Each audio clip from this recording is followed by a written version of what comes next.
Right. So very good evening. Welcome to professor academy. So இன்னைக்கு நம்ம PGTRB geography main subject course வந்து பார்த்தீங்கன்னா இன்னையிலேருந்து ஸ்டார்ட் பண்ணுறோம். நேற்று வந்து முந்தா நேற்று நமக்கு ஓரியன்டேஷன் நடந்து முடிஞ்சது. ஓரியன்டேஷன் இப்போ நீங்கள் யாராவது பார்க்கலன்னா ரெக்கார்டிங் வந்து நம்மளோட ஆப்பில் அவைலபிளாக இருக்கும், நீங்கள் வந்து பார்த்துக்கலாம். ஸோ நம்ம ஓரியன்டேஷன்ல வந்து ஒவ்வொரு யூனிட்ல எவ்வளோ வெயிட்டேஜ் இருக்கு, எத்தனை கொஸ்டின்ஸ் கேட்டாங்க, என்ன டைப்ஸ் ஆஃப் கொஸ்டின் இருக்கு, ஈஸி மீடியம் ஹார்ட் இந்த ஸ்டாண்டர்ட்ஸ்ல எப்படி எத்தனை கொஸ்டின் எதுல இருந்தெல்லாம் கேட்டிருந்தாங்க அப்படின்னு சொல்லிட்டுலாம் ஓரியன்டேஷன்ல நிறைய டிஸ்கஸ் பண்ணியிருந்தோம். ஸோ நீங்க அதெல்லாம் ஒன்ஸ் பாருங்க.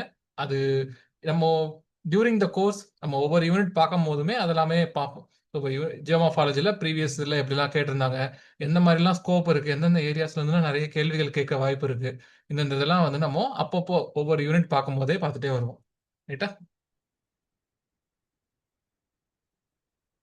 ஓகே. ஸோ ஒரு அதாவது நம்மளோட கோர்ஸ் பொறுத்த வரைக்கும் இது வந்து ஒரு இன்டராக்டிவ் கிளாஸாக தான் இருக்கணும். ஏன்னா நான் பாட்டு பேசிக்கிட்டே இருந்தேன்னா உங்களுக்கு வந்து பார்த்தீங்கன்னா ஒரு பாயிண்ட்ல சலுப்பு தட்டிடும். ஆல்சோ ஒன்று இன்ட்ராக்ஷன். அப்பப்போ நம்ம கேள்வி கேட்கும் போது இல்லை அங்கங்கே உங்களுக்கு டவுட்ஸ் இருக்கும் போது நீங்கள் டவுட்ஸை தென் அண்ட் தேர் சால்வ் பண்ணிக்கலாம். சில டவுட்ஸ்ல வந்து பார்த்தீங்கன்னா அங்கேயே சால்வ் பண்ணுற அவசியம் இருக்கும். ஸோ அதை அங்கேயே சால்வ் பண்ணிடுவோம் இன் பிட்வீன் த கிளாஸ். இல்லை சில டவுட்ஸ் வந்து நீங்கள் கேட்கும் போதே தெரியும், இது நம்ம வந்து எண்ட் ஆஃப் த செஷன் கூட பார்த்துக்கலாம் அப்படின்ற மாதிரி இருந்துச்சுன்னா அதெல்லாம் வந்து நம்ம எண்ட் ஆஃப் த செஷன் வந்து பார்த்துக்கலாம். ஓகேவா? ஸோ ஆல்சோ டவுட் கேட்கறதுக்கு என்னைக்குமே ஹெசிடேட் பண்ணாதீங்க. இன்கேஸ் நீங்கள் இதை வந்து ரெக்கார்டிங் செஷனாக பார்க்குறீங்கன்னா ரெக்கார்டிங் பார்க்கும் போதே உங்களுக்கு டவுட் இருந்துச்சுன்னா you can contact me between 12 p.m. To 8 p.m. Everyday accept Sundays. Sunday தவிர நீங்கள் எல்லா நாளுமே எனக்கு 12 p.m.லேருந்து 8 p.m. வரைக்கும் எனக்கு வந்து கால் பண்ணலாம். என்ன டவுட்ஸ்னாலும் சப்ஜெக்ட் ரிலேட்டட் டவுட் மட்டும் இல்லாமல் உங்களுக்கு ஜென்ரலாக இப்போது எப்படி வந்து நான் படிக்கிறது, என்னோட டைமிங் எப்படி இருக்குது, நான் வந்து இப்படி ஸ்கெடியூல் போட்டிருக்கேன், இது வந்து ப்ராக்டிகலி பாசிபிளா இல்லையா, இதெல்லாம் வந்து பார்த்தீங்கன்னா நீங்கள் டிஸ்கஸ் பண்ணணும்னா டிஸ்கஸ் பண்ணலாம். ஓகேவா? So I think you all have my number 9080979208. So இதை சேவ் பண்ணி வச்சுக்கோங்க. என்னோட நேம் வந்து திருமலை ஸ்ரீதர். ஸோ ஒன்ஸ் நீங்கள் சேவ் பண்ணி வச்சுக்கிட்டு எப்பயாவது உங்களுக்கு டவுட்ஸ் இருந்துச்சுன்னா you can call me any time. ஓகேவா? ஸோ முதல்ல நம்ம ஃபிசிக்கல் ஜியாகிரபியில் இருக்கிற சிலபஸ் டிஸ்கஸ் பண்ணிடுவோம். இதில் யூனிட் 1 வந்து பார்த்தீங்கன்னா ரொம்ப ரொம்ப வாஸ்ட். நம்ம பிஜிடிஆர்பி சிலபஸ் நீங்கள் ஒரு வாட்டி எடுத்து பார்த்தீங்கன்னா இந்த சிலபஸ் டிசைன் பண்ணவன் என் கையில் கிடச்சா அவனுக்கு வந்து ஒரு தங்க மோதிரம் போடலான்ற மாதிரி இருக்கும். ஏன்னா சம்மந்தம் இல்லாம வெயிட்டேஜ் வந்து ஒவ்வொரு யூனிட்ஸ்க்குமே கொடுத்துருப்பாங்க. இப்போ யூனிட் 2ன்னு ஒரு யூனிட் கொடுத்துருப்பாங்க. அவ்வளோ கொஸ்டின்ஸ், அவ்வளோ சாப்டர்ஸ் இருக்கும் அந்த யூனிட்ல. அதே மாதிரி யூனிட் 1ன்றது அதாவது இருக்கிறதுலே பெரிய யூனிட்டா நம்ம யூனிட் 1 வந்து கன்சிடர் பண்ணலாம். ஏன்னா நமக்கு அதாவது ஜியோமார்ஃபாலஜி, கிளைமட்டாலஜி, ஓஷனோகிராஃபி எல்லாருக்குமே இன்ட்ரெஸ்டிங்கா இருக்கிறது. ஆல்சோ வெயிட்டேஜ் வைஸும் நிறைய இருக்கிறத நமக்கு ஒரு யூனிட்குள்ள கொடுத்துட்டாங்க. நமக்கு ப்ரீவியஸ் டைம் பிஜிடிஆர்பி எக்ஸாம் நடக்கும்போது நிறைய பேருக்கு ஒரு டவுட் இருந்துச்சு. ஒவ்வொரு யூனிட்ல இருந்தும் தலா 11 கொஸ்டின் கேட்பாங்களா, அப்படி இல்லைன்னா ஒவ்வொரு யூனிட்டோட வெயிட்டேஜ் வைஸ் கேட்பாங்களா அப்படின்ற ஒரு டவுட் வந்து எல்லாருக்குமே இருந்துச்சு. அந்த டவுட் வந்து பாத்தீங்கன்னா நம்ம எதிர்பார்த்த மாதிரியே வெயிட்டேஜ் வைஸே கேட்டிருந்தாங்க. இந்தியன் ஜியாகிரபில இருந்து மட்டும் 25 கொஸ்டின் கேட்டிருந்தாங்க. அது போக யூனிட் 1ல இருந்து ஒரு 18 கொஸ்டினோ, யூனிட் 2ல இருந்து ஒரு 16 கொஸ்டின் அந்த ரேஞ்சில் தான் வந்துருந்துச்சு. மற்ற சில யூனிட்ஸ்ல எல்லாம் சிங்கிள் டிஜிட்ஸ்லயே கூட கொஸ்டின்ஸ் கேட்டிருந்தாங்க. ஸோ நமக்கு ஒரு கிளியர் கட் ஐடியா இருக்கு எந்தெந்த யூனிட்டுக்கு எவ்வளவு வெயிட்டேஜ் கொடுக்குறாங்க அப்படின்றது.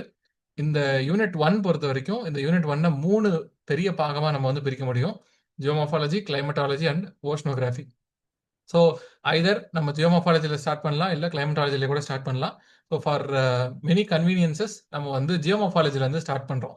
ஸோ எதனாலன்னு பார்த்தீங்கன்னா முதல்ல நம்ம ஏர்த்தை பற்றி நல்லா தெரிஞ்சுக்கிட்டு அதுக்கப்புறம் வந்து பார்த்தீங்கன்னா கிளைமேட்ஸ்குள்ளே போகும்போது இன்னும் கொஞ்சம் பெட்டர் அண்டர்ஸ்டாண்டிங்க்கு நம்மளால வர முடியும். ஏன்னா இப்போ நம்ம ஏர்த் பற்றி, ஏர்த்தோட கான்டினென்ட்ஸ் எங்கே இருக்குது, மவுண்டைன்ஸ் எங்கே இருக்குது, இதெல்லாம் நம்ம நல்லா தெரிஞ்சுக்கிட்டோம்னா கிளைமட்டாலஜி படிக்கும் போது இப்போ ஒவ்வொரு ஒரு மவுண்டைன்ஸ்னால எப்படி வந்து கிளைமேட் மாறுது, மவுண்டைன்ஸ்னால எப்படி ரெயின்ஃபால் டிஸ்ட்ரிபியூஷன் நடக்குது, எங்கெங்க எந்தெந்த மாதிரியான லேண்ட் ஃபார்ம்ஸ் இருக்கு, இதெல்லாம் நம்ம ஜியோமார்ஃபாலஜிலேயே கிளியரா பார்த்துட்டு போயிட்டோம்னா கிளைமட்டாலஜி படிக்கும்போது நமக்கு இன்னும் பெட்டர் அண்டர்ஸ்டாண்டிங் வரும். ஓகே. ஸோ ஆல்சோ அதாவது அடுத்தடுத்த செஷன்ல நீங்க பண்ண வேண்டியது என்னதுன்னா மெயினா கிளாஸ் நடக்கும்போது நோட்ஸ் எடுக்கணும். கிளாஸ்ல ரன்னிங் நோட்ஸ் எடுத்துக்கிட்டே இருங்க. நான் இந்த பிடிஎஃப் உங்களுக்கு ஷேர் பண்ணுவேன். ஆனா இந்த பிடிஎஃப் தான் கிடைக்குதுன்னு சொல்லிட்டு ப்ளீஸ் லெத்தார்ஜிக்கா இருக்க வேண்டாம். நீங்க அங்கங்க புரியும் போதே நோட்ஸ் எடுத்துக்கிட்டே இருங்க.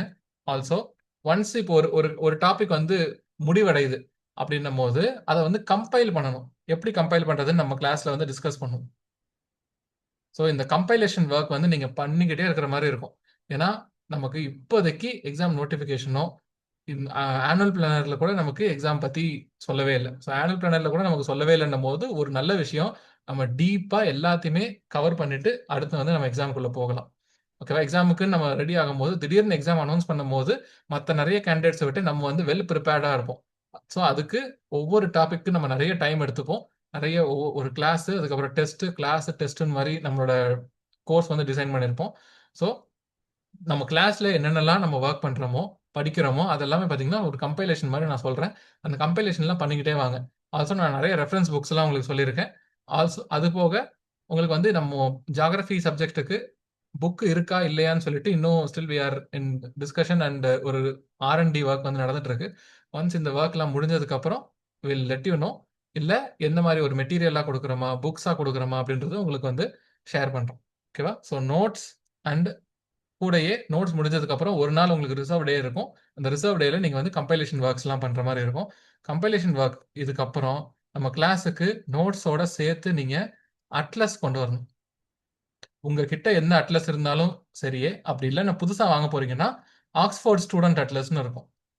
அந்த அட்லஸோட லேட்டஸ்ட் வெர்ஷன், எந்த வெர்ஷனா இருந்தாலும் சரி, பழைய வெர்ஷன் கிடைச்சிருந்தாலும் சரி, புது வெர்ஷனா இருந்தாலும் சரி, அட்லஸ்ன்னு ஒண்ணு கையில இருக்கணும். ஒவ்வொரு வாட்டியும் நம்ம வந்து அட்லஸ்ல இந்த பேஜ் பாருங்க, அந்த பேஜ் பாருங்கன்னு சொல்லணும்னு அவசியம் இருக்காது. ஏன்னா வி ஆல் க்ரோன் அப்ஸ், அப்புறம் அடல்ட்ஸ். ஓகேவா? ஸோ அட்லஸ்ல இப்ப நம்ம ஏதாவது ஒரு புதுசா ஒரு கான்டினென்ட் பத்தி படிச்சுட்டு இருக்கோம், ஒரு மவுண்டைன் சிஸ்டம் பத்தி படிச்சுட்டு இருக்கோம்னா, கிளாஸ் நடந்துட்டே இருக்கும்போது நீங்க வந்து அத ரெஃபர் பண்ணிக்கிட்டே இருக்கலாம். அது பக்கத்துல வச்சுக்கிட்டு நம்ம டிஸ்கஸ் பண்ணிட்டு இருக்கும்போது உங்களுக்கு இன்னும் ஒரு பெட்டர் அண்டர்ஸ்டாண்டிங் வரும்.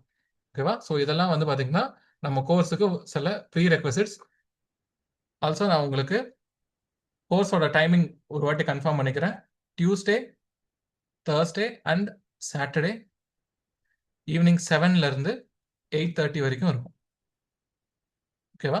ஸோ எதனால 7ல இருந்து 8:30னா, இன்கேஸ் இப்போ நீங்க டின்னர் ப்ரிப்பேர் பண்ண போறீங்க அப்படின்னா, உங்களுக்கு ஆஃப்டர் 8:30 கொஞ்சம் டைம் கிடைக்கும். ஸோ இதுவே 8:30 to 10ன்னும் போது அதுக்கு முன்னாடி வரைக்கும் டின்னர் ப்ரிப்பேர் பண்ணிட்டு இருப்பீங்க. கிளாஸ் நடந்துட்டு இருக்கும்போது சாப்பிடுற மாரி ஆயிடும். கெஸ்ட்ஸ் வருவாங்க. இந்த மாரி நெறைய வொர்க் இருக்கும். ஸோ நீங்க ஆஃபீஸ் முடிச்சுட்டு வீட்டுக்கு வந்து கொஞ்ச நேரம் ரிலாக்ஸ் பண்ணிட்டு கிளாஸ் அட்டெண்ட் பண்றதுக்காக ஒரு 7 to 8:30ன்னு இப்போதைக்கு ஸ்கெட்யூல் பண்ணியிருக்கோம். ஸோ இன்கேஸ் எல்லாருமே இது ஒரு அப்ஜெக்ஷனா நீங்க குடுக்குறீங்கன்ற பட்சத்துல, will really consider changing the time. ஓகேவா? ரைட்.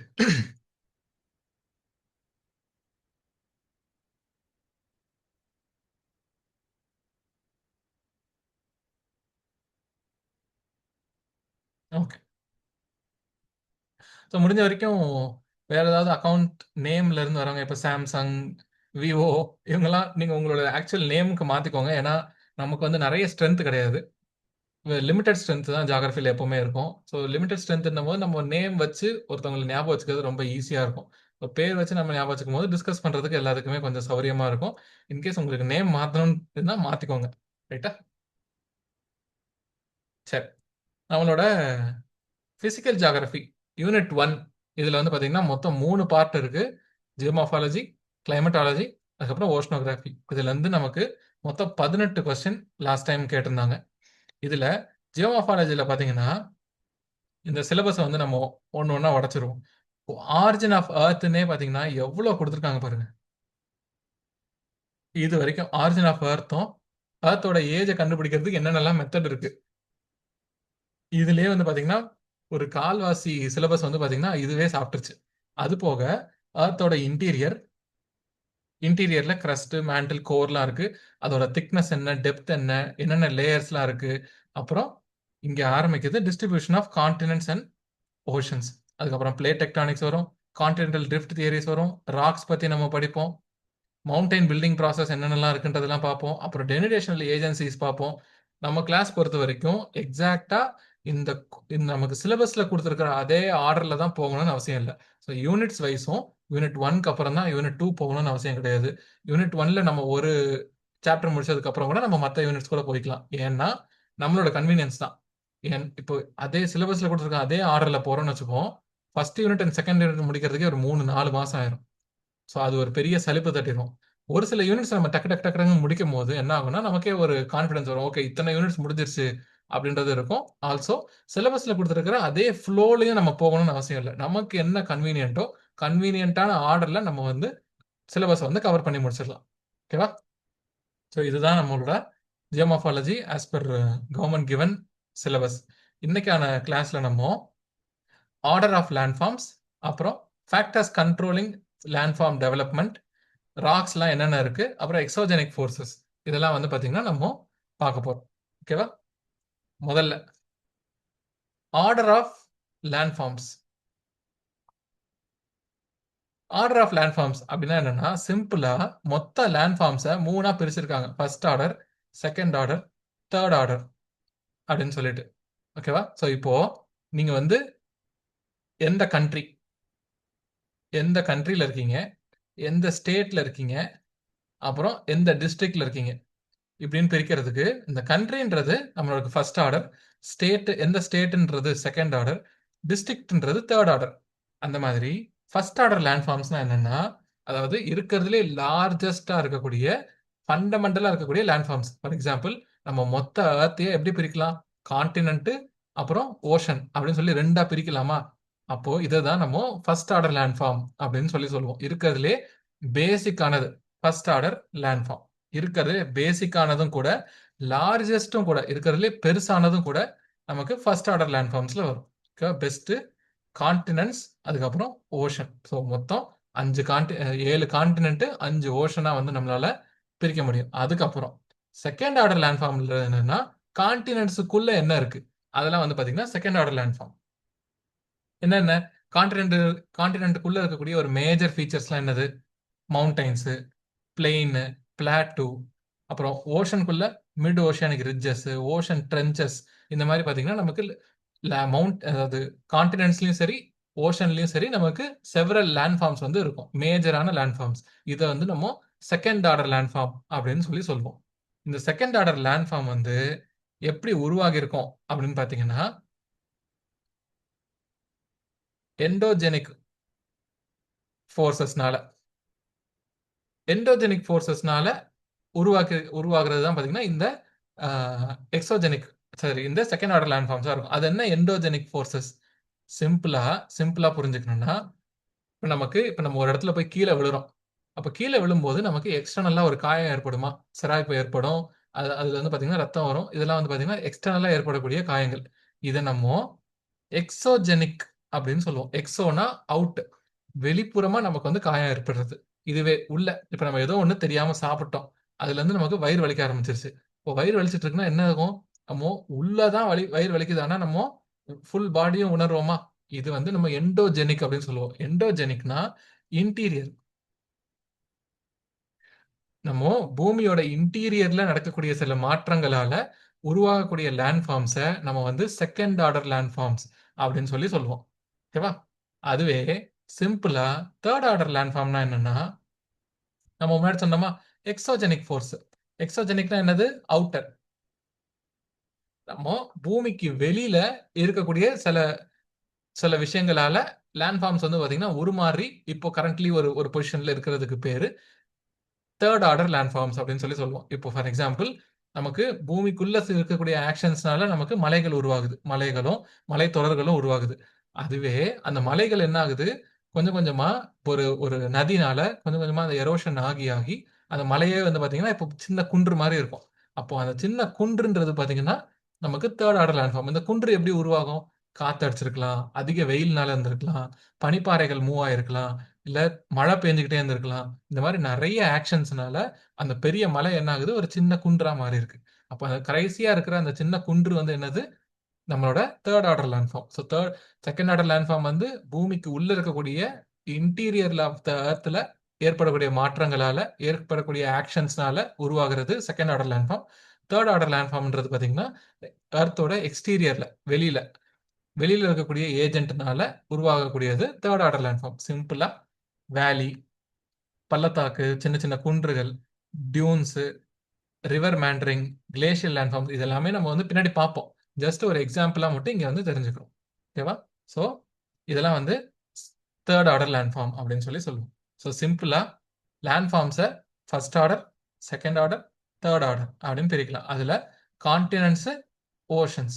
ஸோ இங்க பாருங்க, ஓஷனோட ஃபர்ஸ்ட் ஆர்டர் லேண்ட் ஃபார்ம் என்ன? மெயினா ஓஷன்ஸ்.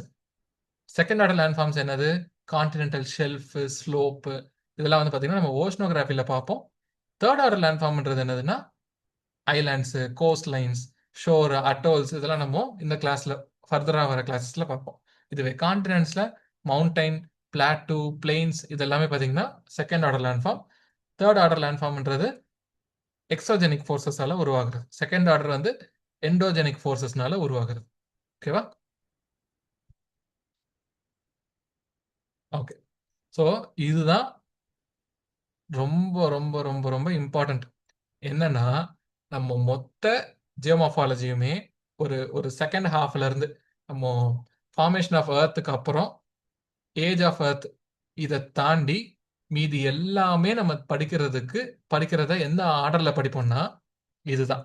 என்னன்னா இப்போ ஒரு ஒரு லேண்ட் ஃபார்ம் வந்து உருவாகுது. இப்போ ஒரு லேண்ட் ஃபார்ம் வந்து உருவாகுதுன்னா உருவாகிறதுக்கு மொத்தம் 3 ஃபேக்டர்ஸ் வந்து வேணும். ஒன்று, அங்க ஒரு நிலப்பரப்பு இருக்கணும், இல்ல அந்த நிலத்தோட ஒரு தன்மை வேணும். Second, process. நிலம் மட்டும் இருந்துச்சுன்னா லேண்ட் ஃபார்ம்ஸ் உருவாகாது. அந்த நிலத்தை நம்ம ஏதோ ஒரு ஃபோர்ஸ், எக்ஸ்டர்னலா ஒரு ஃபோர்ஸ் வந்து கொடுக்க போறோம். அது என்ன மாதிரியான ஃபோர்ஸ்? அது அப்புறம் டைம். இப்போ ஓவர் டைம் அந்த நிலப்பரப்பு எப்படியெல்லாம் மாறுதல்கள் ஏற்படுது. இந்த 3 தான் வந்து பாத்தீங்கன்னா ஒரு லேண்டு எப்படி வந்து டெவலப்மெண்ட் ஆகுதுன்றத டிசைட் பண்ணக்கூடிய ஃபேக்டர்ஸ். கரெக்டா? ஸ்ட்ரக்சருக்குள்ள இப்ப என்னெல்லாம் இருக்கணும்? அது என்ன ராக்கால உருவாச்சு, அதோட ஸ்லோப் எப்படி இருக்கு, ஃபோல்ட் அண்ட் ஃபால்ட்ஸ் இதெல்லாம் எப்படி இருக்குன்றது அந்த நிலப்பரப்போட ஸ்ட்ரக்சர். அடுத்து ப்ராசஸ். இப்போ இங்க வந்து எண்டோஜெனிக் ப்ராசஸ் நடக்குதா இல்ல எக்ஸோஜெனிக் நடக்குதா? எண்டோஜெனிக்னா நமக்கு தெரியும், எர்த்தோட இன்டீரியர்ல இருந்து உள்ள ஏற்படுற ஏதோ ஒரு மாற்றம். அதை பத்தி நம்ம இப்ப தெரியலனாலும் பிரச்சனை இல்லை. உள்ள ஏதோ ஒரு மாற்றம் நடக்குது, அதனால எப்படி நமக்கு வெளியில வந்து ஒரு லேண்ட் ஃபார்ம் உருவாகுது. அப்புறம் எக்ஸோஜெனிக்ன்றது எக்ஸ்டர்னலா வெளியில இருந்து நமக்கு என்னென்னலாம் ஆக்ஷன்ஸ் நடக்குது, அதனால புதுசா எப்படி எல்லாம் லேண்ட் ஃபார்ம்ஸ் உருவாகுது. இதெல்லாம் வந்து ப்ராசஸ். அப்புறம் டைம், யங், மெச்சூர், அப்புறம் ஓல்டு. இப்படி நல்லா எங்க ஸ்டேஜ்ல நல்ல ஒரு பெரிய பெரிய மவுண்டன்ஸா இருக்கிறது ஓவர் டைம் என்ன ஆகுது, எக்ஸோஜெனிக் ஃபோர்ஸஸ்னால கொஞ்சம் கொஞ்சமா வந்து பாத்தீங்கன்னா குன்றுகளா மாறுது. அது ஃபைனலா வந்து பாத்தீங்கன்னா ஒரு பிளெயினா மாறுது. கரெக்டா? அப்போ இங்க ஒரு லேண்ட் ஃபார்ம் டெவலப் ஆகிறதுக்கு இந்த 3 ஸ்ட்ரக்சரும் வந்து பாத்தீங்கன்னா நமக்கு ரொம்ப ரொம்ப இம்பார்ட்டன்ட். இதுல நம்ம இன்னைக்கு இதுல ராக் ஒன்று பார்ப்போம், அப்புறம் இந்த எக்ஸோஜெனிக் பார்ப்போம். ஓகேவா? ஸோ முதல்ல ராக்ஸ் முடிப்போம். ராக்ஸை முடிச்சுட்டு எக்ஸோஜெனிக் ஃபோர்ஸஸ்லாம் பற்றிலாம் நல்லா படிப்போம். எக்ஸோஜெனிக் ஃபோர்ஸஸில் என்னென்னலாம் இருக்குது, என்னென்ன டைப்ஸு, எரோஷன், டெபாசிஷன்னா என்ன, அப்புறம் டிரான்ஸ்போர்ட்டேஷன்னா எப்படி நடக்குது, இது எல்லாத்தையுமே எக்ஸோஜெனிக்ல முடிச்சுட்டு அதுக்கப்புறம் நம்ம இந்த எண்டோஜெனிக்குள்ள வரும். எண்டோஜெனிக் ப்ராசஸில் continental drift theory, plate tectonics theory. Plate டெக்டானிக்ஸுக்கு முன்னாடி நமக்கு வந்து பார்த்தீங்கன்னா பேலியோ மேக்னட்டிசமும் சீ ஃப்ளோ ஸ்ப்ரெட்டிங்கும் வந்திருக்கும். ஸோ இதெல்லாம் வந்து நம்ம படிச்சுட்டு இதெல்லாம் வந்து படிக்கும் போதே நம்ம வந்து எண்டோஜெனிக் ஃபோர்ஸஸை முடிச்சிருவோம். அதுக்கப்புறம் இந்த ஃபோல்ட் அண்ட் ஃபால்ட் இது வந்து 4th படிப்போம். 5th வந்து ஸ்லோப் பற்றி படிப்போம். 6th வந்து பார்த்தீங்கன்னா டைம் பற்றி படிப்போம். டைம்ன்றது ஒன்றும் இல்லை, இப்போ இங்கே பார்க்குறோமா, யங்லேருந்து மெச்சூர் ஆகுது, மெச்சூர்லேருந்து ஓல்ட் ஆகுது, ஓல்ட்லேருந்து மறுபடியும் பார்த்தீங்கன்னா இந்த மாதிரி ஒரு சைக்கிள் வந்து உருவாகும். இப்போ அது புரியலன்னா பிரச்சனை இல்லை, நம்ம இது எல்லாமே பார்ப்போம். என்னென்னலாம் நம்ம பார்க்க போறோன்றத ஒரு ஃபுல் இந்த யூனிட்டோட ஒரு ஓவர்வியூ மட்டும் சொல்றேன். முதல்ல டைப்ஸ் ஆஃப் ராக்ஸ் தெரிஞ்சுப்போம், எக்ஸோஜெனிக் ஃபோர்ஸ் பற்றி படிப்போம், அப்புறம் endogenic force, fold and fault பற்றிலாம் தெரிஞ்சுக்கிட்டு ஸ்லோப் பற்றி படிப்போம். ஸ்லோப் பற்றி படிச்சதுக்கப்புறம் கடைசியாக நம்ம டைம் பற்றி தெரியும். ஸோ இதோடயே நம்ம இந்த யூனிட்டே வந்து பார்த்தீங்கன்னா முடிஞ்சு போயிடும். அதுக்கப்புறம் எக்ஸ்ட்ரா இருக்கிற இதுதான் எர்த் எப்படி ஃபார்ம் ஆச்சு, அப்புறம் எர்த்தோட மூவ்மெண்ட்ஸ் எல்லாம் என்னென்ன, இதெல்லாம் வந்து இந்த மாதிரியான சில இந்த மிஸ்லேனியஸ் டாபிக்ஸ்லாம் வந்து கவர் ஆகும். ஓகேவா? ஸோ இதுதான் நம்மளோட ஓவரால் இந்த யூனிட்டோட ஃப்ளோ. ஓகே,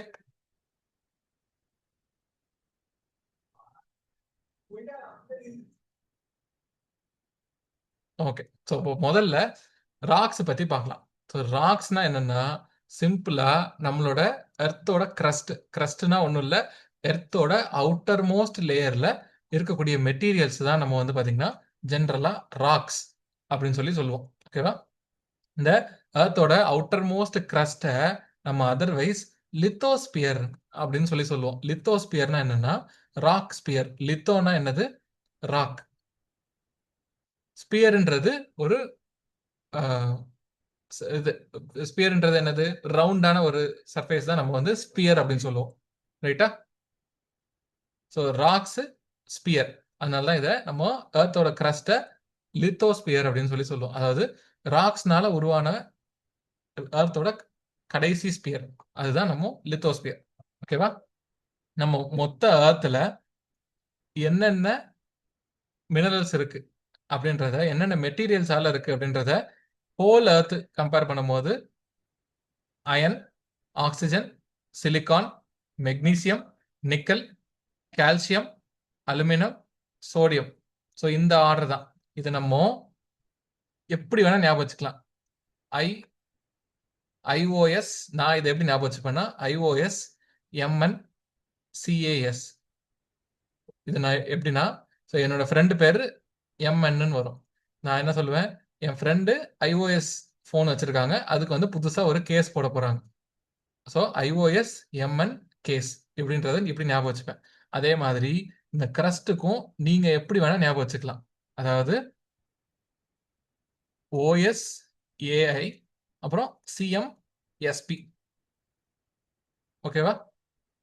ஸோ இந்த நாளா நீங்க பெருசு ஞாபகம் வச்சுக்கலாம். ஏன்னா ஒவ்வொருத்தரோட ஐடியாலஜி வந்து வேற வேற இருக்கும். இப்போ நான் என்னோட ஃப்ரெண்டு ஐஓஎஸ் வச்சிருக்காங்கன்றது எனக்கு தெரியும், அதனால நான் வந்து அதை ஈஸியாக ஞாபகம் வச்சுப்பேன். அதே மாதிரி உங்களுக்கு என்ன ஒரு ஆர்டர் தெரியுதோ, இல்லை எந்த மாதிரி ஞாபகம் வச்சுக்கிட்டா ஃபர்ஸ்ட் வேர்டு மட்டும் ஞாபகம் வச்சுக்கலாமா, இல்லை வேற எப்படி ஞாபகம் வச்சுக்கிட்டா உங்களுக்கு ஈஸியாக இருக்குமோ அந்த ஆர்டர்ல நீங்க ஞாபகம் வச்சுக்கோங்க. ஓகேவா? இந்த நம்பர்ஸ் கேட்க மாட்டாங்க, நமக்கு இந்த ஆர்டர் கேட்கறதுக்கு நிறைய சான்சஸ் இருக்கு. ஓகேவா? ஸோ ஒன்று ஐஓஎஸ் எம்என் சிஏஎஸ். அதே மாதிரி இங்கே நமக்கு ஓஎஸ்ஏஐ சிஎம்எஸ்பி. ஓகேவா?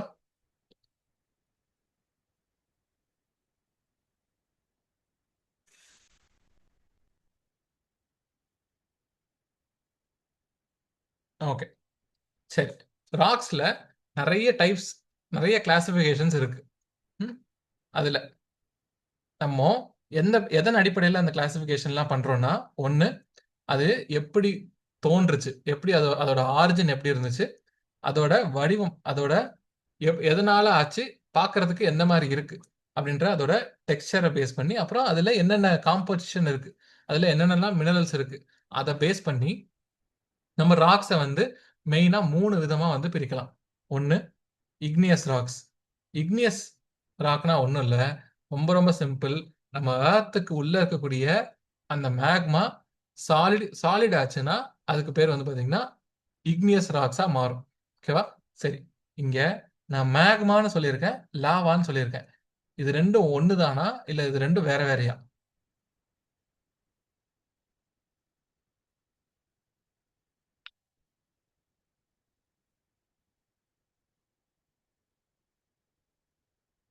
சரி, வேற வேறனா அப்ப என்னன்னு சொல்லணும்ல. மேக்மாக்கும் லாவாக்கும் என்ன வித்தியாசம்?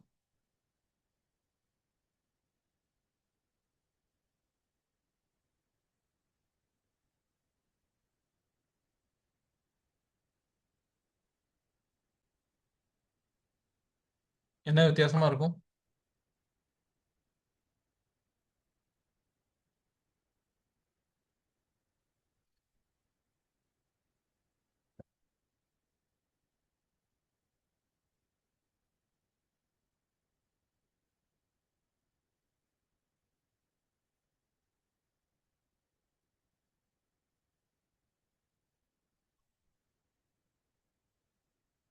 இந்த இக்னியஸ் ராக்ன்றது நம்ம ஏர்த்தோட இன்டீரியர்ல இருக்கக்கூடிய இந்த மேக்மா சாலிட் ஆச்சுன்னா உருவாகக்கூடிய ராக். மேக்மாவோ லாவாவோ சாலிட் லிக்விடா இருக்கிறது சாலிடா மாறுச்சுன்னா அந்த ராக்குக்கு பேரு இக்னியஸ் ராக்ஸ் அப்படின்னு சொல்லுவோம். ஸோ இக்னியஸ், இந்த இக் அப்படின்னா என்னதுன்னா ஃபயர் அப்படின்னு சொல்லி அர்த்தம். ஸோ நெருப்பு குழம்பா இருக்கிறது ராக்ஸா மாறுறது பேரு இக்னியஸ் ராக்ஸ். ஓகேவா? அப்போ magma is inside solidification. Okay, others மற்றவங்களும் ட்ரை பண்ணலாமே. Very good, good try, good try.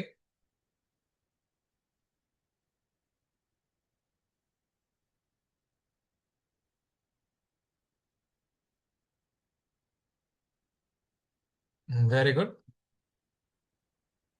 Super. எர்த்துக்கு இன்சைட்ல இந்த நெருப்பு குழம்பு இருந்துச்சுன்னா அதுக்கு பேர் மேக்மா.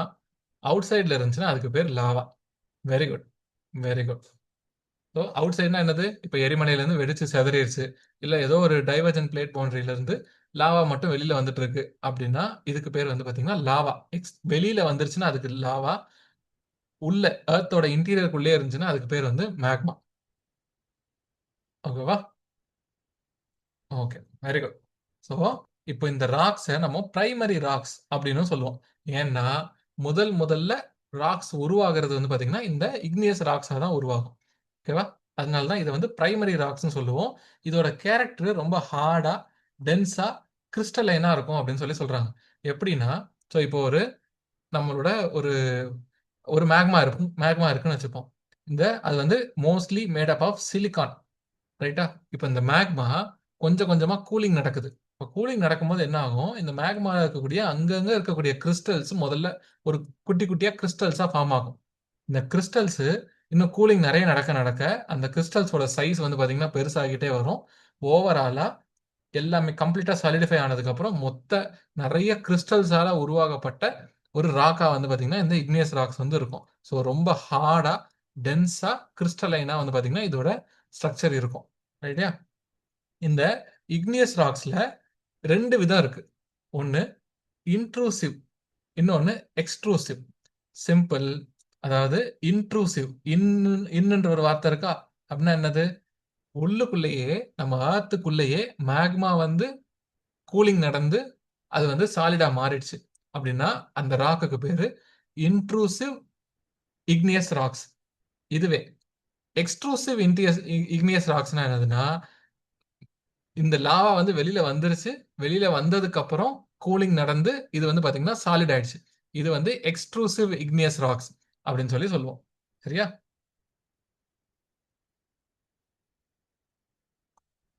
ஓகேவா? ஸோ இது வந்து எக்ஸ்ட்ரூசிவ் இக்னியஸ் ராக்னு சொல்லுவோம். இதுல நமக்கு 3 கேட்டகரி இருக்கு. ஒன்னு மேஃபிக், இன்டர்மீடியட், அப்புறம் ஃபெல்சிக். ரொம்ப சிம்பிள். இதெல்லாம் வந்து நம்ம டீப்பரா அங்கங்க தெரிஞ்சுக்கணுன்றதுக்காக சொல்றேன். ஸோ மேஃபிக் அப்படின்றது என்னன்னா, அதிக இருக்கிறதுலே லெஸ் சிலிக்கா கண்டென்ட்.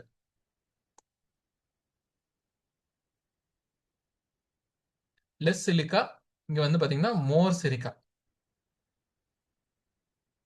அதிக சிலிக்கா கண்டென்ட் இருந்துச்சுன்னா அதுக்கு பேர் வந்து பாத்தீங்கன்னா ஃபெல்சிக் அப்படின்னு சொல்லி சொல்லுவோம். கம்மியா சிலிக்கா கண்டென்ட் இருந்துச்சுன்னா அந்த ராக்ஸுக்கு பேர் வந்து மேஃபிக் அப்படின்னு சொல்லுவோம். இப்போ இன்ட்ரூசிவ்ல ஃபெல்சிக், மேஃபிக் வந்து பாத்தீங்கன்னா அந்த ராக்குக்கு பேரு கேப்ரோ அப்படின்னுவோம். அதுல இன்டர்மீடியட்டா இருக்கிறது டியோரைட், ஃபெல்சிக் கேரக்டர் இருக்கக்கூடியது கிரானைட். ஓகேவா? ஸோ அப்போ கிரானைட்ல நிறைய சிலிக்கா கண்டென்ட் இருக்குன்னு அர்த்தம். அப்புறம் அதுவே எக்ஸ்க்ளூசிவ் ராக்ல மேஃபிக்ன்றது பார்த்தீங்கன்னா பசால்ட்னு சொல்லுவோம். இன்டர்மீடியட் ப்ராப்பர்ட்டி இருக்கக்கூடியது ஆண்டிசைட், ஃபெல்சிக் இருக்கக்கூடியது ரயோலைட். ஓகேவா? ஏன்னா நமக்கு இக்னியஸ் ராக்ல நிறைய ராக்ஸ் வந்து நம்ம பார்ப்போம். நிறைய நேம்ஸ் இருக்கு ராக்ஸ்ல. ஏன்னா நமக்கு சிம்பிளா கொஸ்டின் ரொம்ப சிம்பிளா இருக்கும் பார்க்கிறதுக்கு. இப்போ கிரானைட் இது வந்து which of the following is intrusive felsic rock அப்படின்னு சொல்லி கீழே கொடுத்துட்டாங்கன்னா 4 ஆப்ஷன் கொடுத்துருவாங்க. கொஸ்டின் வந்து ஒரே சிம்பிள் வரியில இருக்கும். ஆப்ஷன்ஸ் 4 4 4 எழுத்து அவ்வளவுதான் இருக்கும். ஆனா நமக்கு தெரிஞ்சா மட்டும் தான் ஆன்சர் பண்ண முடியும். இந்த மாதிரியான கொஸ்டின்ஸ் இந்த ராக்ஸ் ஏரியால இருந்து நிறைய கேட்கறதுக்கு வாய்ப்பு இருக்கு. ஏன்னா ராக்ஸ் நிறைய பேர் புதுசு புதுசா பேர் இருக்கா. கொஸ்டினை கேட்டாங்கன்னா நம்ம படிச்சுட்டு போயிருந்தோம்னா மார்க், இல்லைன்னா மார்க் கிடையாது. அவ்வளவுதான். இதுல யோசிச்சு போடுறதுக்குலாம் ஒன்றும் கிடையவே கிடையாது. இது நமக்கு என்ன ஒரு அட்வான்டேஜ்னா, இதெல்லாம் நம்ம படிச்சுட்டு போயிருந்தோம்னா இந்த மாதிரியான கொஸ்டின்ஸ்லாம் ஆக்சுவல் காம்படிஷன் வந்து பாத்தீங்கன்னா இன்க்ரீஸ் பண்ணி விடும். நமக்கு இது தெரியுமா? ஓகே, நம்ம வந்து காம்படிஷனுக்குள்ள இருக்கோம் அப்படின்றது அர்த்தம். எல்லாருக்குமே தெரிஞ்ச கொஸ்டின் வந்து நம்ம ஆன்சர் பண்றது நமக்கு இன்னும் வருத்தமா தான் இருக்கும். ஏன்னா ஐயோ இந்த கொஸ்டின் எல்லாருக்குமே தெரியுமே, நம்ம மார்க் வாங்கினாலும் யூஸ் இல்லையன்ற மாதிரி ஆயிரும். ரைட்டா? இந்த மாதிரியான ஏரியாஸ்லாம் நம்ம டீப்பா போகலாம். எங்கெங்கெல்லாம் அடிஷ்னலா உங்களுக்கு ராக்ஸ் எல்லாம் தேவைப்படுதோ நான் உங்களுக்கு அடிஷ்னல் மெட்டீரியலாகவும் கொடுக்குறேன். ஓகேவா? இக்னியஸ் ராக்ஸ்ல என்னென்னலாம் இருக்குன்றதை நம்ம பார்த்துக்கலாம். Granite, diorite, gabbro, basalt, andesite, rhyolite. Okay? இதுல சிலிக்கா கண்டென்ட்டை பேஸ் பண்ணி 3 கேட்டகரி இருக்கு. மேஃபிக், இன்டர்மீடியட், அப்புறம் ஃபெல்சிக். ஓகேவா? அது போக ஸோ இப்போ நம்ம இன்ட்ரோசிவ் ராக்க அதர்வைஸ் புளூட்டோனிக் அப்படின்னு சொல்லி சொல்லுவோம். புளூட்டோனிக் இக்னியஸ் ராக்ஸ் எதனாலன்னா, இது வந்து அதாவது எர்த்தோட இன்டீரியர்லயே உருவாகுது. ராக் வந்து உருவாகுதுன்னா, அத வந்து நம்ம இன்ட்ரூசிவ்னு சொல்லுவோம். அதர்வைஸ் இது வந்து புளூட்டோனிக் அப்படின்னு சொல்லி சொல்லுவோம். இப்ப இந்த ரீஜியன்ல உருவாகக்கூடிய ராக்ஸோட கிறிஸ்டல் ஸ்ட்ரக்சர் வந்து பாத்தீங்கன்னா, ரொம்ப லார்ஜ் கிறிஸ்டல் ஸ்ட்ரக்சர்ஸா இருக்கும். ஏன்னா, இங்க வந்து ரொம்ப ஸ்லோவான கூலிங் தான் இருக்கும். கரெக்ட்டா? இப்ப கம்பேர் பண்ணி பாருங்க. எர்த்தோட எக்ஸ்டீரியருக்கு அந்த ராக் வந்துருச்சு. ராக் வந்து சாலிடிஃபை ஆகுது. அது இன்டீரியர்ல சாலிடிஃபை ஆகுது. இது 2த்தையும் கம்பேர் பண்ணும்போது, இன்டீரியர்ல அவ்வளோ சீக்கிரத்துல அது வந்து கூலிங் டவுன் ஆகுறதுக்கு வாய்ப்பு கம்மியா. இதுவே எக்ஸ்டீரியரா இருந்துச்சுன்னா, மழை பெய்யலாம், பனி பெய்யலாம், மேல ஒரு கிளேஷியரே வந்து பார்த்தீங்கன்னா, ஃப்ளோ ஆகலாம். இவ்ளோ ஃபேக்டர் இருக்கு. ஆனா இன்டீரியர்ல அந்த ஃபேக்டர்லாம் இல்ல. ஸோ இன்டீரியரா இருக்கும்போது, அதாவது இன்ட்ரூசிவா இல்ல புளூட்டோனிக்கா இருக்கும்போது, அந்த ராக் வந்து ரொம்ப ஸ்லோவா கூலிங் நடக்கும். ரொம்ப ஸ்லோவா கூலிங் நடக்கிறனால, உள்ள இருக்கக்கூடிய கிறிஸ்டல் ஸ்ட்ரக்சர்ஸ் வந்து பார்த்தீங்கன்னா, ரொம்ப ரொம்ப பெரிய பெரிய ஸ்ட்ரக்சர்ஸா இருக்கும். இதுவே நம்மோ எக்ஸ்ட்ரூசிவ் ராக்கா இருக்கு. Extrusive otherwise called volcanic. இந்த வால்கானிக் இக்னியஸ் ராக்ஸ்லாம் பார்த்தீங்கன்னா, எப்படி இருக்கும்னா, ஃபைனா இருக்கக்கூடிய கிறிஸ்டல் ஸ்ட்ரக்சர்ஸா இருக்கும். ஏன்னா, ரொம்ப வேகமா கூலிங் ஆயிடுது. வேகமா கூலிங் ஆயிடுறதுனால நமக்கு குட்டி குட்டி கிறிஸ்டல் ஸ்ட்ரக்சர்ஸ் தான் பார்த்தீங்கன்னா உருவாகுது. ஓகேவா? மத்தபடி இந்த பேத்தோலித், ஸ்டாக் இதெல்லாம் நம்ம வந்து பார்த்தீங்கன்னா, லேட்டர் ஸ்டேஜஸ்ல படிக்கலாம். இத பத்தி டீட்டெயில்டா பார்ப்போம். ஓகே. அப்புறம் characteristics of igneous rocks. So igneous ராக்ஸோட சில முக்கியமான ஃபீச்சர் என்னன்னா, இங்க வந்து இது வந்து ரொம்ப ஹார்டா இருக்கும். அதே மாதிரி ரொம்ப நாள் வெளியில வந்து எக்ஸ்போஸ் ஆகுது அப்படின்னா, கொஞ்சம் கொஞ்சமா வந்து பார்த்தீங்கன்னா, அதோட தன்மைய வந்து இழக்கும். அந்த ஹார்ட்னஸ் வந்து கொஞ்சம் கொஞ்சமா இழக்கும். ஓகேவா? ஆல்சோ இதோட நேச்சர் ஆஃப் கூலிங் இப்போ ரொம்ப வேகமா கூல் ஆயிருச்சு. சர்ஃபேஸ்ல. சர்ஃபேஸ் அதர்வைஸ் கால்ட் என்னது? வால்கானிக் அப்படி இல்லன்னா எக்ஸ்ட்ரூசிவ் ராக். சப்சர்ஃபேஸ் அப்படின்னா என்னது? புளூட்டோனிக் அப்படி இல்லன்னா இன்ட்ரூசிவ் ராக். இன்ட்ரூசிவ் அப்படி இல்லன்னா புளூட்டோனிக்கா இருக்கும்போது, இல்ல வால்கானிக்கா எக்ஸ்ட்ரூசிவா இருக்கும்போது, இதோட கூலிங் ரேட் வந்து பார்த்தீங்கன்னா மாறும். ஸோ ரொம்ப வேகமா கூல் ஆகுதுன்னா, அதோட உள்ள இருக்கக்கூடிய கிரைன்ஸ் வந்து பார்த்தீங்கன்னா, ரொம்ப குட்டி குட்டி கிரைன்ஸா இருக்கும். ஸ்லோ கூலிங் நடந்துச்சுன்னா, கோர்ஸ் கிரைன்ஸ் ரொம்ப பெரிய பெரிய கிரைன்ஸா வந்து பார்த்தீங்கன்னா இருக்கும். முக்கியமா இங்க வந்து லேயர் வந்து உருவாகாது. ஏன் லேயர் உருவாகாதுன்றத நம்ம பின்னாடி பின்னாடி புரிஞ்சுக்கலாம். ஓகேவா? ஆல்சோ பெருசா கெமிக்கல்ஸ்னால வந்து பார்த்தீங்கன்னா, இது அஃபெக்ட் ஆகாது. ரொம்ப ஹார்டா இருக்கறனால கெமிக்கல்ஸ் அஃபெக்ட் ஆகாது.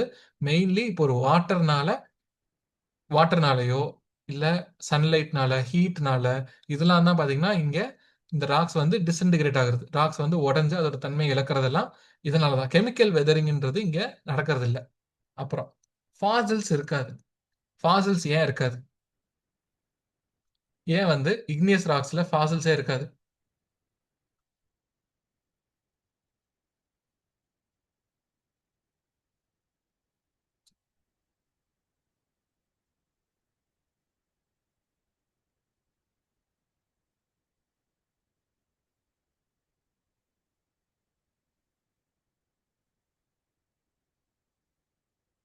செடிமெண்டேஷனா? நல்லா யோசிச்சு சொல்லுங்க. ஃபாசில்னா என்னது? இப்போ ஒரு உயிரினம் அது வந்து இறந்து போச்சு. அது வந்து வருஷமா மில்லியன் ஆஃப் இயர்ஸா அது வந்து பிரிசர்வ் பண்ணப்படுது. Very good. High temperature and pressure not found and deposited to fossil. Very good. So fossil ஏன் இங்க இருக்காது? இக்னியஸ் ராக்கோட தன்மையே என்னது? ரொம்ப ஹை டெம்பரேச்சர்ல தான் இந்த இக்னியஸ் ராக்கே உருவாகுது. அந்த இக்னியஸ் ராக் அப்போ அவ்வளோ ஹை டெம்பரேச்சர்ல எப்படி ஒரு பயாலஜிக்கல் மேட்டர் வந்து சர்வைவ் ஆகியிருக்கும்? உள்ள அதுல பட்டும்போதே பொசுங்கி போயிருக்கும்ல. இங்க வந்து பாத்தீங்கன்னா பயாலஜிக்கல் மேட்டரு சேஃப்கார்ட் ஆகாது. கம்ப்ளீட்டா வந்து பாத்தீங்கன்னா, இந்த நெருப்புல வந்து படும்போது எரிஞ்சு போயிடுது. அதனால நமக்கு வந்து இதுல இந்த இக்னியஸ் ராக்ஸ்ல ஃபாசில் ரெக்கார்ட்ஸே நம்ம வந்து பார்க்க முடியாது. ஆல்சோ மெயினா நம்ம வால்கானிக் ஜோன்ல தான் இந்த இக்னியஸ் ராக்ஸ வந்து நம்ம பார்க்க முடியும். ரைட்டா? ஓகே. Very good. இதே மாரி இன்டராக்டிவாவே இருந்துகிட்டு இருங்க. நமக்கும் கிளாஸ் போறதே தெரியாது. ரைட்டா? சரி. அடுத்து செடிமெண்டரி ராக்ஸ். செடிமெண்டரி ராக்ஸ்னா ரொம்ப ரொம்ப சிம்பிள். ஒரு 3 ப்ராசஸ் அண்டர்கோ பண்ணி இது வந்து இந்த செடிமெண்டரி ராக்ஸ் உருவாகுது. ஒன்று டெபாசிஷன், காம்பாக்ஷன், அப்புறம் சிமெண்டேஷன். இந்த பேர் வச்சே நம்ம புரிஞ்சுக்கலாம். டெபாசிஷன், இப்போ சின்ன சின்ன ராக்ஸ் வந்து பார்த்தீங்கன்னா எங்க இருந்தோ ஒரு இடத்துல இருந்து மூவ் ஆகி மேல மேல வந்து விழுது, மேல மேல டெபாசிட் ஆகுது. அதுக்கப்புறம் அது வந்து பயங்கரமா அழுத்தப்படுது. காம்பாக்ஷன், பயங்கரமா ஹை ப்ரெஷர்ல அது வந்து பார்த்தீங்கன்னா அழுத்துறாங்க. அப்புறம் சிமெண்டேஷன், இப்போ இந்த ஹை ப்ரெஷர்ல அழுத்துறனால என்ன ஆகுது, ஒன்னோட ஒன்று பார்த்தீங்கன்னா ஒட்டிக்குது. அவ்வளோதான். அப்போ என்ன ஆகும், நமக்கு ஃபார்ம் ஆகக்கூடிய ராக்ஸ் வந்து என்னது, செடிமெண்ட்ரி ராக்ஸ். ஓகேவா? அப்போ இந்த செடிமெண்ட்ரி ராக்ஸ் தான் நமக்கு லேயர் லேயரா இருக்க போகுது. ஏன்னா இங்க பாருங்க, எங்க இருந்தோ லேண்ட்ல இருந்து கொஞ்சம் கொஞ்சமா பார்ட்டிகல்ஸ் வந்து பாத்தீங்கன்னா கொஞ்சம் கொஞ்சமா டெபாசிட் ஆகுதா, அங்க இருந்து கேரி பண்ணப்பட்டு இந்த மாதிரி டெபாசிட் ஆகிட்டே வருது. டெபாசிட் ஆகுறது காம்பாக்ஷன் ஆகுது. காம்பாக்ஷன்னா என்னது, மேல மேல மேல மேல லேயர் லேயரா வந்து ஒரு லேயருக்கு மேல இன்னொரு லேயர் அழுத்தம் கொடுத்துக்கிட்டே இருக்கு, அதுக்கு மேல ஒரு லேயர் அழுத்தம் கொடுத்துக்கிட்டே இருக்கு. ஃபைனலி இந்த அழுத்தம் அதிகமா இருக்கிறனால அங்க இருக்கக்கூடிய கிறிஸ்டல்ஸ் வந்து என்ன ஆகுது, ஒன்னோட ஒண்ணு ஒட்டிக்க ஆரம்பிக்குது. ஸோ அதனால வந்து பாத்தீங்கன்னா நமக்கு உருவாகிற ராக்ஸுக்கு பேரு செடிமெண்ட்ரி ராக்ஸ். ஓகேவா? இப்போ இந்த செடிமெண்ட்ரி ராக்ஸ்ல நமக்கு 3 டைப்ஸ் இருக்கு. ஒன்று கிளாஸ்டிக், அப்புறம் கெமிக்கல், ஆர்கானிக். சிம்பிள். இப்போ நிறைய நிறைய ராக்ஸ்னால, குட்டி குட்டி ராக்ஸ்னால, குட்டி குட்டி ராக்கோட ஃப்ராக்மெண்ட்ஸ்னால எல்லாம் ஒன்னோட ஒன்று ஒட்டி உருவாகிறது பார்த்தீங்கன்னா சாண்ட்ஸ்டோன், அதாவது இந்த கிளாஸ்டிக் ராக்ஸ் அப்படின்னு சொல்லி சொல்லுவோம். அப்புறம் கெமிக்கல் ராக்ஸ்னா நிறைய கெமிக்கல்ஸ் வந்து பார்த்தீங்கன்னா ஒன்னோட ஒன்று அதோட கெமிக்கல் ரியாக்ஷன் நடந்து மேல மேல மேல மேல ஒட்டிக்கிட்டே வர்றதுக்கு பேரு chemical chemical sedimentary rocks. Organic sedimentary ராக்ஸ்னா என்னதுன்னா, ஆர்கானிக் காம்பவுண்ட்ஸ். இப்போ நம்ம கோல்லாம் எப்படி உருவாகுது, நிறைய ஆர்கானிக் காம்பவுண்ட்ஸ் எல்லாம் இறந்து போய் வந்து பார்த்தீங்கன்னா மேல மேல டெபாசிட் ஆகிட்டே இருந்திருக்கும். அதோட அதிக அழுத்தத்தினால அதில் இருக்கக்கூடிய கார்பன் வந்து பார்த்தீங்கன்னா இந்த மாதிரி கோலா ஒரு ஸ்ட்ரக்சர் எடுத்திருக்கும். ஸோ கிளாஸ்டிக், கெமிக்கல், ஆர்கானிக் இப்படின்னு சொல்லிட்டு நமக்கு செடிமெண்ட்ரியிலேயே வந்து பார்த்தீங்கன்னா 3 டைப்ஸ் இருக்கு. ஓகேவா? ஆஃபன் இந்த செடிமெண்ட்ரி ராக்ஸ் வந்து பார்த்தீங்கன்னா லேயர் லேயராக தான் நம்ம வந்து பார்க்க முடியும். எதனால லேயர் லேயரா பார்க்க முடியுது, ஏன்னா இங்க இது ஃபார்ம் ஆகிறதுக்கு ரீசனே என்னது, டெபாசிஷன், காம்பாக்ஷன், அப்புறம் சிமெண்டேஷன். ஓகேவா? இப்போ இந்த 3 ப்ராசஸ் இருக்கு. டெபாசிஷன், காம்பாக்ஷன், அப்புறம் சிமெண்டேஷன். இப்போ இது இல்லாம மூணாவதா ஒரு ஒரு ஒரு ஏதோ ஒரு ப்ராசஸை கொடுத்துட்டு இந்த இந்த கிவன் 4ல எந்த ப்ராசஸ் வந்து பார்த்தீங்கன்னா செடிமெண்ட்ரி ராக்ஸ் அண்டர்கோ பண்ணாது அப்படின்னு கேட்கறதுக்கு வாய்ப்பு இருக்கு. அதே மாதிரி செடிமெண்ட்ரி ராக்ஸோட டைப்ஸ்ல எது கிடையாது, கிளாஸ்டிக், கெமிக்கல், ஆர்கானிக், இதுல வந்து எது, இது இல்லாம ஒரு நாலாவதா ஒன்று கொடுத்துட்டு நியூக்ளியர் அப்படின்னு ஒன்று கொடுத்துட்டு இதுல வந்து எது செடிமெண்ட்ரி ராக்கா இருக்காது அப்படின்னு சொல்லி கேட்கலாம். ஓகேவா? அடுத்து மெட்டாமார்பிக். ஸோ நம்ம ஜியோ மார்பாலஜின்ற வார்த்தையிலேயே மார்பிக்ன்ற ஒன்று இருக்கா. மார்பிக்னால என்னன்னா சேஞ்சஸ். ஸோ இப்போ ஒரு ராக்கு ஒரு சேஞ்ச் அண்டர்கோ பண்ணி அது வேற ஒரு வடிவமா மாறுறதுக்கு பேரு, மாறுச்சுன்னா அதுக்கு வந்து பாத்தீங்கன்னா அந்த ராக்ஸ் தான் நம்ம வந்து மெட்டாமார்பிக் ராக்ஸ் அப்படின்னு சொல்லி சொல்லுவோம். ஸோ இப்போ ஜென்ரலா இப்போ இந்த மெட்டாமார்பிக் ராக்ஸ் எப்படி உருவாகுது, இது வந்து பேரண்ட் ராக் கிடையாது. அப்போ நம்ம பேரண்ட் ராக்னு எதை சொல்ல முடியும், ஆல்ரெடி ஒரு மேடம் சொல்லியிருந்தாங்க, யாரும் மேல ஸ்க்ரால் பண்ணாம சொல்லுங்க. எந்த ராக்க நம்ம பேரண்ட் ராக்னு சொல்ல முடியும்?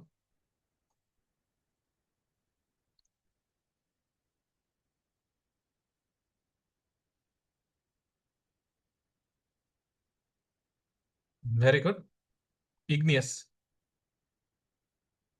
ஏன்னா இப்போ இக்னியஸ் உருவாகிறதுக்கு எர்த்தோட மேக்மா மட்டும் இருந்தா போதும். ஆனா நம்மளோட செடிமெண்டரி ராக் எப்படி உருவாகும், இப்போ இக்னியஸ் ராக் உருவாயிருச்சு, இக்னியஸ் ராக்கு கொஞ்சம் கொஞ்சமா உடஞ்சு போய் ஒரு இடத்துல போய் டெபாசிட் ஆகி இந்த மாதிரி அழுத்தப்பட்டுச்சுன்னா அது வந்து செடிமெண்டரி ராக் ஆயிரும். செடிமெண்டரி ராக்கை இன்னும் நம்ம அதிக ஃபோர்ஸ், அதிக ஒரு ப்ரெஷரோ அதுலயோ போட்டோம்னா அதுவும் மெட்டமார்பிக் ராக்கா மாறிடும். ஓகேவா? அப்போ முதல்ல தோன்றது எது, இக்னியஸ் ராக். அதனால தான் அதை பிரைமரி ராக்னு சொல்லுவாங்க, அப்படி இல்லைன்னா பேரண்ட் ராக் அப்படின்னு சொல்லுவாங்க. ஓகேவா? ஸோ அப்போ இந்த மெட்டமார்பிக் ராக்ல நமக்கு மெயினா எப்படி உருவாகும்னா due to heat and pressure. அதனால தான் வந்து பார்த்தீங்கன்னா இந்த மெட்டமார்பிஸ் மார்பாலஜி வந்து பார்த்தீங்கன்னா அண்டர்கோ பண்ணியிருக்கோம். இதுல முக்கியமா 2 டைப் இருக்கு. ஃபாலியேட்டட் அப்புறம் நான் ஃபாலியேட்டட் அப்படின்னு சொல்லிட்டு. ஃபாலியேட்டட்னா ஒண்ணும் இல்ல. நம்மளோட ம் அகைன் லேயர்ஸ் தான். இப்போ ஒரு ஒரு வெங்காயத்த எடுத்துக்கோங்க. வெங்காயத்த நெறைய ஃபாலிகல்ஸ் இருக்கு அப்படின்னு சொல்லுவேன். ஏன்னா, அடுக்கடுக்கா, அடுக்கடுக்கா மேல, மேல, மேல, மேல ஒரு லேயரா இருக்கா? இது அப்புறம் முட்டைக்கோசு இதெல்லாம் எடுத்துக்கிட்டீங்கன்னா, நமக்கு ஃபாலியேஷன் இருக்கும். இதுவே நான் ஃபாலியேட்டட்ன்றது இது ஒரு வேற இந்த மாரி லேயரா இல்லாம மொத்தமா ஒரு ராக்கா இருக்கிறதுக்கு பேரு நான் ஃபாலியேஷன். ஓகேவா? சரி. இப்போ இந்த மெட்டமார்பிக் ராக் இப்ப இந்த கிரானைட்ன்னு ஒரு ஸ்டோன் இருக்கு. நம்ம வீட்லலாம் கல்லுலாம் பார்த்திருப்போம். கிரானைட் யூஸ் பண்ணுவோம். ரொம்ப ஹார்டா இருக்கும். வெயிட் ஜாஸ்தி இருக்கும். அதனால வந்து பெருசா கெமிக்கல் வெதரிங் நடக்காது. இப்ப இந்த கிரானைட் மேல நம்ம கெமிக்கல்ஸ்லாம் ஊத்துனாலும் பெருசா ரியாக்ட்டே பண்ணாது. அந்த மாரி இருக்கக்கூடிய ஒரு ராக்கு, அதுல நம்ம அதிக ஹீட் அண்ட் பிரஷர் போட்டோம்னா, எப்படி மாறுதுன்னு பாருங்க. இப்ப இந்த கிரானைட்ட நம்ம போட்டு அழுத்துறோம். ஒரே நாள்ல அழுத்தி இது வந்து இந்த இந்த சேஞ்சஸ் வந்து நடந்துராது. இந்த கொஞ்சம் கொஞ்சமா அத போட்டு ஹீட் அண்ட் பிரஷர்ல போட்டு அழுத்தி அழுத்தி due to high pressure and heat என்ன ஆகும்னு பார்த்தீங்கன்னா, இந்த கிரானைட்டு நீசிஸ் அப்படின்ற இன்னொரு ஒரு ஃபார்ம் ஆஃப் ராக்கா மாறுது. இந்த நீசிஸ்ன்றது மெட்டமார்பிக் ராக். இங்க பாருங்க, கிரானைட்ல அங்கங்க இருந்த குட்டி குட்டி கிறிஸ்டலைன் ஸ்ட்ரக்சர்ஸ் இப்போ அதிகமா நம்ம போட்டு அழுத்துறனால எப்படி ஆயிருச்சு பாருங்க. அப்படியே ஒரு லேயரா மாறிடுச்சா?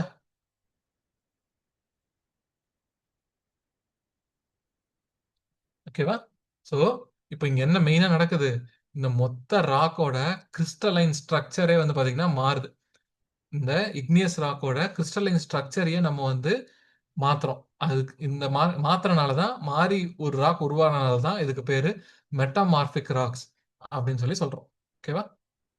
இதுல ஃபோலியேட்டட், நான் ஃபோலியேட்டட் அப்படின்னு சொல்லி 2 இருக்கு. ஒண்ணு ஃபோலியேட்டட்னா என்னன்னா, இந்த நீசிஸும் ஸ்லேட்டும். ஃபார் எக்ஸாம்பிள் நமக்கு லேயரா நம்மளால பார்க்க முடியுது. அதுல இருக்கக்கூடிய கிறிஸ்டலைன் ஸ்ட்ரக்சர் வந்து பார்த்தீங்கன்னா, லேயரா இருக்கு. அப்படின்னா, அதுக்கு பேர் வந்து ஃபோலியேஷன். அப்படி லேயராலாம் கிடையாது. இந்த நம்ம ஸ்படிக கல்லாம் இருக்கும்ல, மார்பிள் மார்பிள் அப்புறம் குவார்ட்சைட் இதெல்லாம் வந்து பார்த்தீங்கன்னா, நமக்கு நான் ஃபோலியேஷன். இதுல வந்து எந்த ஒரு லேயர்ஸ்லாம் நம்மளால பார்க்க முடியாது. மொத்தமா ராக் வந்து பார்த்தீங்கன்னா, கிறிஸ்டலைன் ஸ்ட்ரக்சர் மாறி இருக்கு. ஆனா, இங்க வந்து நமக்கு மொத்தமா காம்பேக்ட்டா ஒன் சிங்கிள் ராக்கா இருக்கும். இதுக்கு பேரு நான் ஃபோலியேஷன். ஓகேவா? இந்த இந்த குவார்ட்சைட் வச்சு ஒரு ஒரு ஒரு இன்ட்ரஸ்டிங்கான ஒரு இது இருக்கு. ஸ்டோரி. என்னன்னா, குவார்ட்சைட் வந்து ரொம்ப ஹார்டான ஒரு ஸ்ட்ரக்சர். இது இது வந்து எதனால உருவாகி இருக்குன்னா, குவார்ட்ஸ்ன்ற ஒரு மெட்டீரியல்னால உருவாகியிருக்கும்.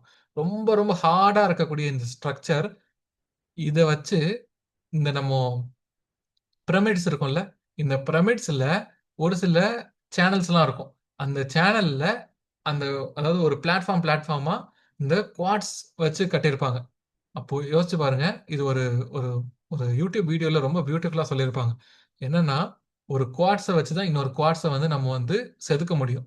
அப்போ ஒரு ஒரு ஸ்லேவ் வந்து என்ன பண்ணுவாங்கன்னா, டங்கு, டங்குன்னு போட்டு அந்த கல்ல போட்டு அடிச்சுக்கிட்டே இருப்பாங்களாம். அது 1 மணி நேரத்துக்கு 5 தான். அது வந்து பார்த்தீங்கன்னா, அந்த உடைஞ்சு 5 தான் வந்து பார்த்தீங்கன்னா, அந்த டெவலப்மெண்ட்டே ஆகுமாம். அது நம்ம எப்படி அத உடைக்கிறோம்னு நெனைக்கிறோமோ, 1 மணி நேரம் டங்கு, டங்கு, டங்கு, டங்குன்னு அடிச்சா தான் 5 வந்து பார்த்தீங்கன்னா, அந்த சேஞ்சஸ் நடக்குமாம். அப்போ பெரிய பெரிய ஸ்ட்ரக்சர்ஸா அங்க செஞ்சிருப்பாங்க. அத செய்றதுக்கு எத்தன நாள் ஆகியிருக்கும்? எவ்வளோ ஹார்டான லேபரஸான ஒர்க் இந்த பிரமிட கன்ஸ்ட்ரக்ட் பண்ணுதுன்னு சொல்லிட்டு ஒருத்தர் சொல்லியிருப்பாரு. ரொம்ப நல்லாருக்கும். அந்த வீடியோ நான் உங்களுக்கு குரூப்ல ஷேர் பண்றேன். ஓகேவா? டைம் கிடைக்கும்போது பாருங்க. ஓகே. அடுத்து நம்மளோட மெட்டமார்பிக் ராக்கோட முக்கியமான கேரக்டர் என்னவா இருக்கும்? அங்க வந்து டெக்ஸ்சர்ஸ் வேற மாரி இருக்கும். ஃபாசில்ஸ் வந்து இருக்கும். ஏன்னா நம்ம வந்து ஆல்ரெடி இப்போ ஒரு இக்னியஸ் ராக்ல இருந்து ஒரு மெட்டமார்பிக் ராக் மாறுதுன்னா, அங்க வந்து ஃபாசில் இருக்காது. அதுவே செடிமெண்டரி ராக் வந்து மெட்டமார்பிக் ராக்கா மாறுதுன்னா, அங்க வந்து ஃபாசில்ஸ் வந்து நம்ம பார்க்க முடியும். அப்புறம் smaller smaller to larger crystals. இப்போ சின்ன சின்ன மினரல்ஸா இருக்கலாம். இல்ல லார்ஜர் கிறிஸ்டல்ஸாவும் இருக்கலாம். இங்க டிஸ்இன்டிகிரேஷன் வந்து பார்த்தீங்கன்னா நடந்திருக்காது. இப்போ ஒரு ராக் இருக்கு. இந்த ராக் வந்து இது ஏதோ ஒரு ராக். இது மெட்டமார்பிக்கா மாறுது. இது மெட்டமார்பிக்கா மாறுதுன்னா, அப்ப நமக்கு வந்து இந்த ராக் வந்து உடைச்சு சின்ன சின்ன துகள்களா வந்து மெட்டமார்பிக்கா மாறி இருக்காது. இந்த ராக்கே உடையாம டிஸ்இன்டகிரேட்டட் நடக்காம ஒரு ப்ரீ எக்ஸிஸ்டிங் ராக், ஒரு பேரண்ட் ராக் வந்து பார்த்தீங்கன்னா மெட்டமார்பிக்கா மாறி இருக்கும். இது இந்த மெட்டமார்பிக் ராக்கோட ஒரு முக்கியமான கேரக்டர். ஓகேவா? எங்கெங்கெல்லாம் மெட்டமார்பிசம் நடக்கும்னு சொல்லியிருக்கோம். ரொம்ப ரொம்ப சிம்பிள். கான்டாக்ட் மெட்டமார்பிசம் அப்படின்னா, இப்போ நமக்கு ரெண்டு பிளேட் பவுண்டரிஸ் வந்து மோதுது. ரெண்டு பிளேட் பவுண்டரிஸ் மோதும்போது நமக்கு வந்து ஃபோல்டு மவுண்டைன்ஸ்லாம் கிரியேட் ஆகுது. அந்த ஃபோல்டு மவுண்டைன் கிரியேட் ஆகும்போது ரெண்டுமே பார்த்தீங்கன்னா போட்டு அழுத்துது. இதனால ஒரு மெட்டமார்பிசம் நடக்குது. அப்புறம் ரீஜனல் ஆர் டைனமிக், இதுவும் நம்ம ஃபர்தரா வர கிளாஸஸ்ல பிளேட் டெக்டானிக்ஸ்லாம் வரும்போது இந்த மெட்டமார்பிசம்லாம் பார்க்கலாம். அப்புறம் ஹைட்ரோ மெட்டமார்பிசம்ன்றது, இப்போ ஒரு டேம் இருக்கு. அந்த டேமுக்கு கீழ நெறைய ராக்ஸ் இருக்கும். செடிமெண்டேஷன் நடந்திருக்கும். அந்த டேம்ல இருக்கக்கூடிய வாட்டர் வந்து கீப் ஆன் ஒரு வெயிட் வந்து அந்த கீழ இருக்கக்கூடிய ராக் மேல போட்டுக்கிட்டே இருக்கும். அது ஓவர் டைம் வந்து என்ன ஆகும்? மெட்டமார்பைஸ் ஆகி வேற ஒரு ராக்கா உருவாகியிருக்கும். அப்புறம் ஹைட்ரோ தெர்மோ மெட்டமார்பிசம். இப்ப இந்த ஹாட் கெய்சர்ஸ்லாம் பார்த்திருப்போம். கீழ வந்து லாவா இருந்திருக்கும். லாவாக்கு மேல இருக்கக்கூடிய வாட்டர் கொஞ்சம் கொஞ்சமா ஹீட் ஆகி, அங்க இருக்கக்கூடிய வாட்டர் அண்ட் அந்த ஹீட்னால வந்து பார்த்தீங்கன்னா, நமக்கு ராக்ஸ் வந்து மெட்டமார்பிசம் நடந்திருக்கும். ஸோ இது வந்து இன்னொரு டைப் ஆஃப் மெட்டமார்பிசம். இந்த மெட்டமார்பிசமோட டைப்ஸே நம்ம இங்க பார்க்குறோம்ல, ஹைட்ரோ மெட்டமார்பிசம், தெர்மல் மெட்டமார்பிசம், இந்த இதுவே வந்து பார்த்தீங்கன்னா, நெறைய வால்யூமா புக் எழுதியிருக்காங்க. ஸோ நம்ம வெறும் 4 வார்த்தையில டைப்ஸ்ன்னு சொல்லிட்டு 4 வார்த்தையில பார்த்துட்டு போயிட்டோம். ஏன்னா நமக்கு எக்ஸாம் பாயிண்ட் ஆஃப் வியூல பெருசா இம்பார்ட்டன்ட் கிடையாது. ஆனா இந்த கான்டாக்ட் மெட்டமார்பிசமோ, ஹைட்ரோ மெட்டமார்பிசமோ ஜியாலஜி படிச்சவங்க வந்து பார்த்தீங்கன்னா, அவ்வளோ தியரியா படிப்பாங்க இதுல. ஒவ்வொரு இதுவும் எக்ஸாம்பிள்ஸ் வச்சு அவ்வளோ படிப்பாங்க. நமக்கு வந்து இவ்வளோ இருந்தா போதும். ஓகேவா? இதுக்கு மேல டீப்பா நமக்கு கேட்கவும் மாட்டாங்க. நம்மளோட சிலபஸ்லயும் இல்ல. ரைட்டா? ஸோ, இப்போ சில எக்ஸாம்பிள்ஸ்லாம் பார்ப்போம். செடிமெண்டரி ராக்ல இருந்து மெட்டமார்பிக் ராக்கா மாறின சில எக்ஸாம்பிள்ஸ்லாம் என்னன்னா, லைம்ஸ்டோன் டூ மார்பிள். லைம்ஸ்டோனை நம்ம அதிக ஹீட் அண்ட் ப்ரெஷர் கொடுத்தோம்னா என்ன ஆகும்? மார்பிளா கன்வெர்ட் ஆகும். சாண்ட்ஸ்டோன் வந்து வந்து பார்த்தீங்கன்னா குவாட்ஸைட்டா மாறும். ஷேல் வந்து ஸ்லேட்டா மாறும். ஓகேவா? ஸோ இந்த ஒரு பக்கம் இருக்கிறது எல்லாமே செடிமெண்டரி ராக்ஸ், மறுபக்கம் இருக்கிறது எல்லாமே மெட்டமார்பிக் ராக்ஸ். அப்புறம் இக்னியஸா இருக்கிறது கிரானைட் வந்து நீசஸா மாறும். பசால்ட் வந்து பாத்தீங்கன்னா இகாக்லைட்டா மாறும். ஓகே. ஸோ இது போக வேற என்னென்னலாம் சேஞ்சஸும் இருக்குன்றது கிரானைட் அண்டர் ப்ரெஷர் நீசஸா மாறும். கிளே அண்ட் ஷேல் வந்து பாத்தீங்கன்னா ஷிஸ்டா மாறும். சாண்ட்ஸ்டோன் குவாட்ஸைட் நம்ம ஆல்ரெடி பார்த்தோம். அதே கிளே அண்ட் ஷேல் ஹீட் கொடுத்தோம்னா நமக்கு ஸ்லேட் அண்ட் ஃபைலைட்டா மாறும். கோல் வந்து பாத்தீங்கன்னா ஆந்த்ரசைட் அப்புறம் கிராஃபைட்டா மாறும். லைம்ஸ்டோன் வந்து பாத்தீங்கன்னா மார்பிளா மாறும். ஸோ இதெல்லாம் நமக்கு ரொம்ப ரொம்ப இம்பார்ட்டன்ட். இன்கேஸ் நம்ம வேற ஏதாவது புக்ஸ் ரெஃபர் பண்ணும்போது அடிஷ்னலா இக்னியஸ் ராக் எப்படி வந்து மெட்டமார்பிக் ராக்கா மாறுதுன்னு கொடுத்துருந்தாங்கன்னா அதையும் நான் உங்களுக்கு வந்து கொடுக்குறேன். ஓகேவா? ஸோ உங்களோட நோட்ஸை நீங்க அப்டேட் பண்ணிக்கிட்டே வர மாதிரி இருக்கும். ரைட்டா?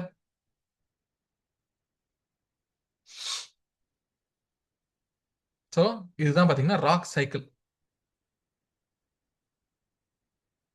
முதல்ல நமக்கு இக்னியஸ் ராக் வந்து உருவாகுது. இந்த மேக்மா கூலிங் நடந்துச்சுன்னா, இல்ல லாவா கூலிங் நடந்துச்சுன்னா என்ன ஆகுது? இக்னியஸ் ராக் உருவாகுது. இந்த இக்னியஸ் ராக்கு கன்டினியூஸ் வெதரிங், இப்போ நெறைய மழை பெஞ்சு, இல்ல அதிக வெயில் அடிச்சு பார்த்தீங்கன்னா, இந்த இக்னியஸ் ராக் கொஞ்சம் கொஞ்சமா டிரான்ஸ்போர்ட்டேஷன் நடந்து டெபாசிஷன் ஆகும். டெபாசிஷன் ஆகுது, காம்பாக்ஷன் அண்ட் சிமெண்டேஷன் நடந்து செடிமெண்டரி ராக்கா உருவாகும்.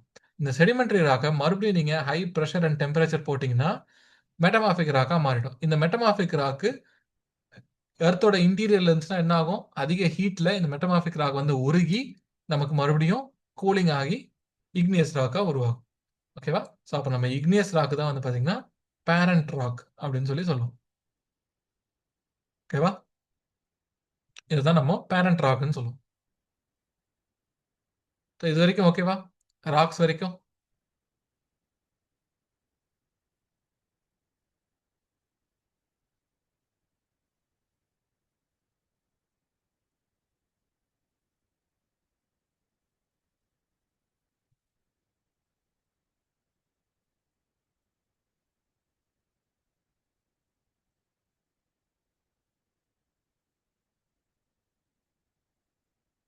கிளியர்?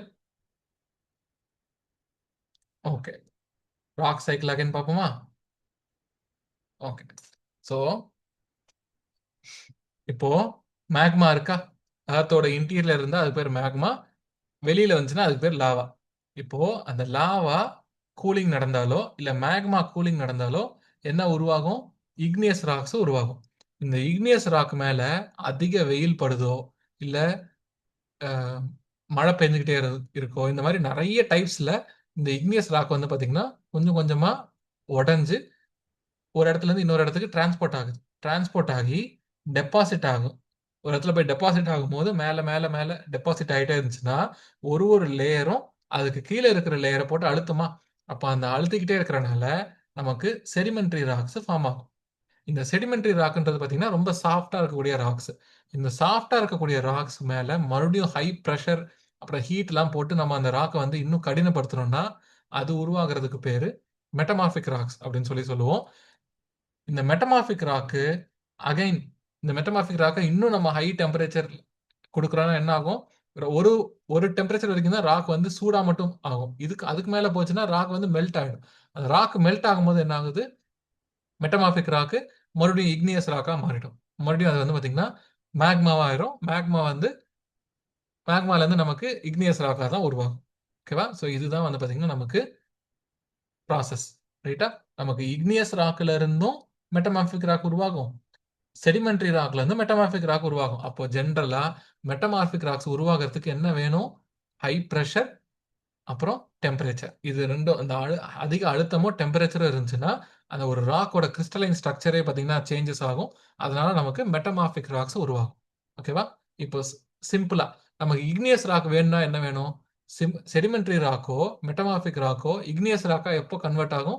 அதிக ஹீட்ல அந்த ராக்கை மெல்ட் ஆகி இக்னியஸ் ராக்கா மாறிடும். இதுவே இப்போ செடிமெண்ட்ரி ராக்கா எப்படி வந்து உருவாகும்? இக்னியஸ் ராக்கை கொஞ்சம் கொஞ்சமா வெதரிங் நடந்து அந்த கொஞ்சம் கொஞ்சம் பார்ட்டிகல்ஸ்லாம் என்ன ஆகும்? ஒரு ஒரு அடுக்கு மேல ஒரு அடுக்கா வந்து பாத்தீங்கன்னா லேயர் ஆகும். அந்த லேயர் வந்து பாத்தீங்கன்னா மேல இருக்கக்கூடிய லேயரை கீழே இருக்கிறத அழுத்தி அழுத்தி அழுத்தி செடிமெண்ட்ரி ராக்கா உருவாகும். ஸோ இதுதான் பாத்தீங்கன்னா மொத்த ராக்கோட சைக்கிள். ஓகேவா?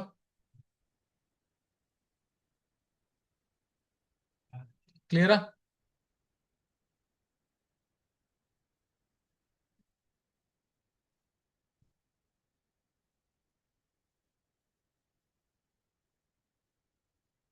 ஓகே. ஸோ இதுக்கப்புறம் சிம்பிளா எக்ஸோஜெனிக் ஃபோர்ஸஸ் அப்படின்னா என்னன்றதை பார்ப்போம். ரொம்ப ரொம்ப சிம்பிள். எக்ஸோஜெனிக்னால என்னன்னா எர்த்துக்கு வெளியில, எக்ஸோனாலே அவுட். எர்த்துக்கு வெளியில இருக்கக்கூடிய ஃபோர்ஸஸ்னால நம்மளோட நிலப்பரப்புல என்னென்ன மாற்றங்கள் ஏற்படுதோ இதுதான் வந்து நம்ம எக்ஸோஜெனிக் ஃபோர்ஸஸ் அப்படின்னு சொல்லி சொல்லுவோம். இப்போ எர்த்துக்கு வெளியில இருக்கக்கூடிய ஏதோ ஒரு ஏஜென்ட்.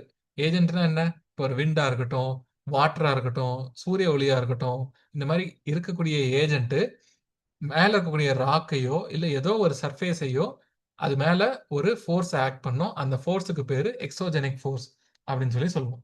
ஓகேவா?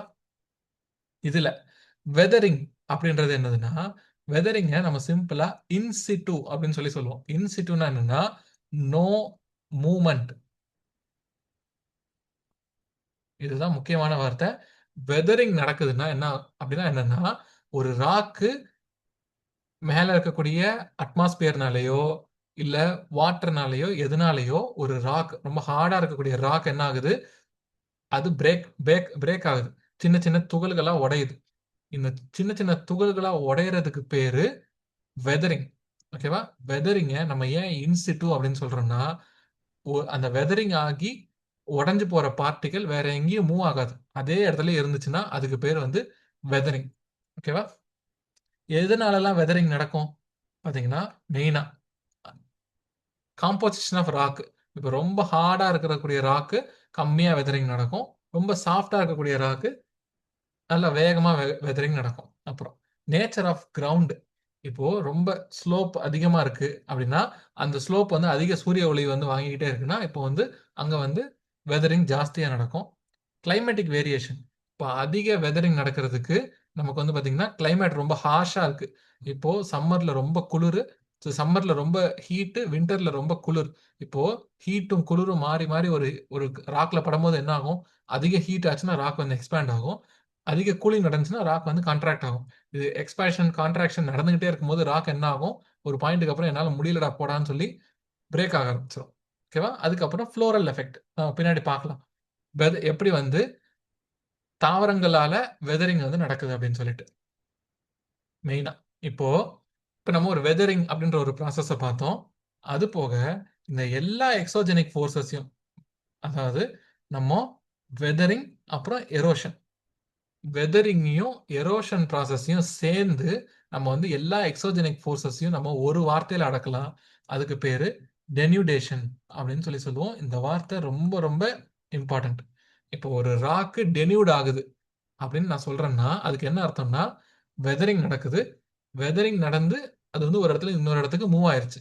இதை தான் நம்ம வந்து டெனியூடேஷனல் ப்ராசஸ் அப்படின்னு சொல்லி சொல்லுவோம். ஸோ டெனியூடேஷன்னா என்னன்னா நம்ம என்ன பார்த்தோம்? வெதரிங் பிளஸ் எரோஷன், இது ரெண்டுத்தையும் சேர்த்தா அதுக்கு பேர் வந்து பாத்தீங்கன்னா டெனியூடேஷன் அப்படின்றது சொல்லுவோம். ஓகேவா? இப்போ இப்போ இந்த வெதரிங்ல என்னென்னலாம் டைப்ஸ் இருக்கு அப்படின்னு பாத்தீங்கன்னா, ஒன்று பிசிக்கல் வெதரிங், ரொம்ப இன்ட்ரெஸ்டிங்கா இருக்கும். இப்போ தெர்மல் ஸ்ட்ரெஸ்னால, இப்போ இங்க பாருங்க, இதுல அதிக சூரிய ஒளி வந்து பாத்தீங்கன்னா பட்டுக்கிட்டே இருக்கு. பட்டுக்கிட்டே இருக்கும்போது அதோட அவுட்டர் மோஸ்ட் லேயர் அதிக சூரிய வெப்பத்தை வந்து அப்சர்வ் பண்ணிக்குமா? அதனால என்ன ஆகுது? அதோட அவுட்டர் மட்டும் பாத்தீங்கன்னா உடஞ்சு உடஞ்சு போகுதா? அதுக்கு பேரு எக்ஸ்ஃபோலியேஷன், அப்படி இல்லைன்னா ஷீட்டிங், இல்லைன்னா ஆனியன் பீலிங் அப்படின்னு சொல்லி சொல்லுவோம். இங்க மேல இருக்கக்கூடிய ஒரு லேயர் மட்டும் அதிக ஹீட்னால உடைஞ்சு அது வந்து பாத்தீங்கன்னா துண்டு துண்டா வந்துருது. இதுக்கு பேரு எக்ஸ்ஃபோலியேஷன், அப்படி இல்லைன்னா ஆனியன் பீலிங், இல்லைன்னா ஷீட்டிங். மேல ஒரு ஷீட்டா பாத்தீங்கன்னா உடஞ்சு உடஞ்சு வந்துருது. அப்புறம் ஃப்ராஸ்ட் வெதரிங். ஃப்ராஸ்ட் வெதரிங் ரொம்ப இன்ட்ரெஸ்டிங். என்னன்னா இப்போ ராக்கு அதுல வந்து பாத்தீங்கன்னா கொஞ்சம் தண்ணி தேங்கி இருக்குன்னு வச்சுப்போம். இப்போ அதிக டெம்பரேச்சர் வந்து நம்ம அதிக கூலிங்னால என்ன ஆகுது? அந்த அந்த வாட்டர் என்ன ஆகும்? ஐஸா மாறிடும். இதுல என்ன பிரச்சனைனா வாட்டர் வந்து ஐஸா மாறும்போது அந்த ஐஸ் வந்து பாத்தீங்கன்னா அதிக ஸ்பேஸ் வந்து எடுத்துக்கும். ஃபார் எக்ஸாம்பிள், இதை வந்து நீங்க ட்ரை பண்ணி பார்க்காதீங்க. இல்ல வீட்ல ஏதாவது ஒரு வேஸ்டா ஏதாவது ஒரு வாட்டர் பாட்டில் இருக்குன்னா அதுல ட்ரை பண்ணி பாருங்க. வாட்டர் பாட்டிலோட நெக் வரைக்கும் தண்ணி பிடிச்சுக்கோங்க. மேல வரைக்கும் தண்ணி பிடிச்சிட்டு அதை வந்து டைட்டா மூடிருங்க. மூடிட்டு ஃப்ரிட்ஜுக்குள்ள வச்சிருங்க. நீங்க அந்த வாட்டர் பாட்டில் அடுத்து வந்து அது வந்து ஃப்ரீஸ் ஆகும்போது அந்த பாட்டில் கிராக் விட்டுருக்கும். ஏன்னா வாட்டரு ஐஸா மாறும் போது கொஞ்சம் எக்ஸ்பேண்ட் ஆகும். அது அது இடம் ஏரியா ஆக்குபை பண்றது ஜாஸ்தி ஆகும். அதனால வாட்டர் வந்து பாத்தீங்கன்னா எக்ஸ்பேண்ட் ஆகுதா? இப்போ ஒரு பாறைக்குள்ள ஒரு ராக் இருக்கு. டெம்பரேச்சர் குறைஞ்சு வாட்டர் வந்து ஃப்ரீஸ் ஆயிடுச்சு. ஃப்ரீஸ் ஆகும்போது என்ன ஆகும்? வாட்டர் எக்ஸ்பேண்ட் ஆகும். வாட்டர் எக்ஸ்பேண்ட் ஆகும்போது அந்த ராக்கையும் பாத்தீங்கன்னா கொஞ்சம் கொஞ்சமா உடச்சிக்கிட்டே வரும். ஸோ இதனால இந்த ராக்கே கொஞ்சம் கொஞ்சமா துண்டா போயிடும். ஸோ இதுக்கு பேரு ஃப்ராஸ்ட் வெதரிங் அப்படின்னு சொல்லி சொல்லுவோம். இன்னொன்னு சால்ட் கிறிஸ்டல்ஸ். இப்போ நம்ம பீச் ஓரமா இருக்கிற மண்ணெல்லாம் பீச்ல அந்த சீ வாட்டர்ல இருக்கக்கூடிய சால்ட்னால என்ன ஆகும்? அந்த சால்ட்டும் ராக்கும் வந்து பாத்தீங்கன்னா இன்ட்ராக்ட் ஆகி கொஞ்சம் கொஞ்சமா அந்த சால்ட் வந்து என்ன ஆகும்? அந்த ராக்கை அரிச்சுக்கிட்டே போகும். சொல்லுவாங்கல்ல, பீச்ல பீச் ஓரமா இருக்கக்கூடிய வீடுகள்ல எல்லாம் பாத்தீங்கன்னா நிறைய அந்த அந்த அந்த வீட்டில் இருக்கக்கூடிய பொருள்லாம் வந்து வெளியில அந்த வால்ல இருக்கக்கூடிய பொருள்லாம் வந்து பாத்தீங்கன்னா சீக்கிரமா அஹ், உதிர்ந்து வந்துடும். ஏன்னா பீச் காத்துல நிறைய அந்த சால்ட் கண்டென்ட் இருக்கு. அந்த சால்ட் வந்து என்ன ஆகும்? கொஞ்சம் கொஞ்சமா அந்த பார்ட்டிகல்ஸ் வந்து பாத்தீங்கன்னா அரிச்சுக்கிட்டே வரும். ஓகேவா? அடுத்து கெமிக்கல் வெதரிங். ஸோ இப்போ ஃபார் எக்ஸாம்பிள், இப்போ ஒரு அயன் கலந்த ஒரு ராக் இருக்கு. அது அட்மாஸ்பியர்ல இருக்கக்கூடிய ஆக்சிஜனோட ரியாக்ட் பண்ணும்போது என்ன ஆகும்? நமக்கு ரஸ்டிங் ஃபார்ம் ஆகும். அயன் வந்து பாத்தீங்கன்னா துரு பிடிக்கும். ஸோ இதனால வந்து பாத்தீங்கன்னா ஆக்சுவலா இருக்கக்கூடிய ராக்கு கொஞ்சம் கொஞ்சமா உடைய ஆரம்பிக்கும். ஸோ அது ஆக்சிடேஷன். Acid action. ஸோ இப்போ இப்போ ஆசிட் ரெயின் வருது.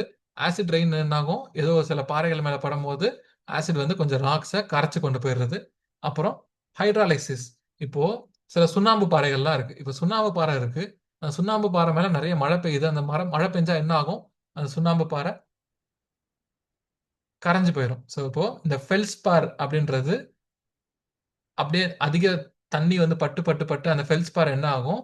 கிளேயா மாறிடும், களிமண்ணா மாறிடும். ஓகேவா? அப்புறம் biological weathering. Biological weathering. So இப்போ இங்கே ஒரு இமேஜ் கொடுத்துருக்கேன்னா இதை வந்து இண்டிகேட்டர் ஸ்பீஷீஸ் அப்படின்னு சொல்லி சொல்லுவாங்க. இந்த லீச்சஸ் அண்ட் மாசஸை இண்டிகேட்டர் ஸ்பீஷீஸ் அப்படின்னு சொல்லி சொல்லுவாங்க. ஏன்னு யாருக்கா தெரியுமா?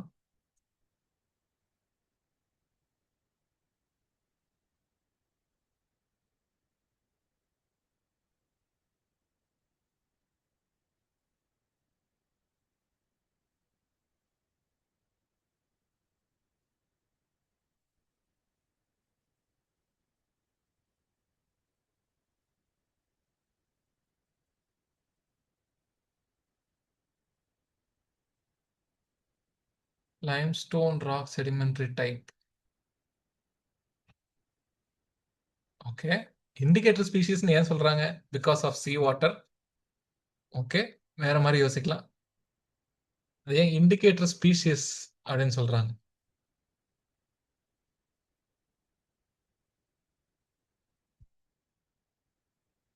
சரி, ஓகே, பரவாயில்ல, கேள்விப்படலன்னா பரவாயில்ல. என்னன்னா, இந்த ஸ்பீசிஸ் வந்து இண்டிகேட்டர் ஸ்பீசிஸா? அப்ப இது எதை இண்டிகேட் பண்ணுது அப்படின்னு பாத்தீங்கன்னா, ஏரோட குவாலிட்டி. இப்போ இந்த இந்த மாதிரி இந்த கடல் பாசி இதெல்லாம் நம்ம அந்த பிரியாணி இலையில எல்லாம் போடுவோம் பார்த்திருக்கீங்களா? இந்த இலை, அந்த ஸ்பீசிஸ் வந்து லீச்சஸ் அண்ட் மாசஸ் சொல்லுவோம். இது எப்படி உருவாகும்னா, இது எந்த இடத்துலலாம் உருவாகும்னா, காத்து ரொம்ப சுத்தமா இருக்கிற இடத்துல மட்டும்தான் அதால சர்வே பண்ண முடியும். அப்போ அது இருக்குன்னா, ஓகே, காத்து ரொம்ப சுத்தமா இருக்கு போல அப்படின்றது அர்த்தம். அதனால இது இருந்துச்சுன்னா காத்து சுத்தமா இருக்குன்னு இண்டிகேட் பண்ணுதா? ஸோ அதை வந்து இண்டிகேட்டர் ஸ்பீஷிஸ் அப்படின்னு சொல்லி சொல்லுவோம். நமக்கு இங்க அதுக்கு சம்மந்தம் இல்லை, இருந்தாலும் ஓகே, ஜஸ்ட் தெரிஞ்சுக்கலாம். அப்புறம் சீடு ஸ்ப்ரவுட்டிங்னால என்ன ஆகுது? இப்போ ஒரு பாறையில ஒரு சின்ன சீடு வந்து விழுது. கொஞ்சம் கொஞ்சமா அந்த சீடு என்ன ஆகும்? பாறையவே தொலைச்சுக்கிட்டு உள்ள போய் அதுல இருக்கக்கூடிய சத்துக்களை உரியும். ஸோ இதுக்கு பேரு லித்தோஃபைட்ஸ் அப்படின்னு சொல்லுவாங்க. லித்தோஃபைட்ஸ் அப்படின்னுவாங்க. லித்தோஃபைட்ஸ்னா என்னதுன்னா, அதாவது பாறைகள்லையுமே பாத்தீங்கன்னா அதனால அதோட வேரை வந்து ஊடுருவி அதுல இருந்து மினரல்ஸ் வந்து எடுத்துக்க முடியும் அதோட வளர்ச்சிக்காக. இந்த அரச மரம் பார்த்திருப்பீங்க. பெரிய பெரிய கவர்மெண்ட் பில்டிங்ல, பிரிட்ஜஸ்ல, ஒரு அதாவது காங்கிரீட்லயே பாத்தீங்கன்னா வளர்ந்துருக்கும். காங்கிரீட்டை வந்து நம்ம சுத்தி எல்லாம் அடிச்சா கூட உடையாது. ஆனா அதுல இருக்கக்கூடிய ரொம்ப சாஃப்டான வேறு காங்கிரீட்டையே வந்து பாத்தீங்கன்னா கொஞ்சம் கொஞ்சமா ஓட்டை போட்டு உள்ள போயிருக்கும். ஸோ அந்த இப்போ அந்த மாதிரி இப்போ ஒரு ராக்குக்குள்ள இந்த மாதிரி ஓட்டை போட்டு போகுதுன்னா என்ன ஆகும்? அந்த ராக்கையே பாத்தீங்கன்னா உடைச்சிரும். ஸோ இப்படியும் பாத்தீங்கன்னா வெதரிங் நடக்கும் நமக்கு. ரைட்டா? அப்புறம் வெதரிங்க்கு அப்புறம் மாஸ் மூவ்மெண்ட், அப்படி இல்லைன்னா மாஸ் வேஸ்டிங் அப்படின்னு சொல்லுவோம். அப்படின்னா என்னன்னா,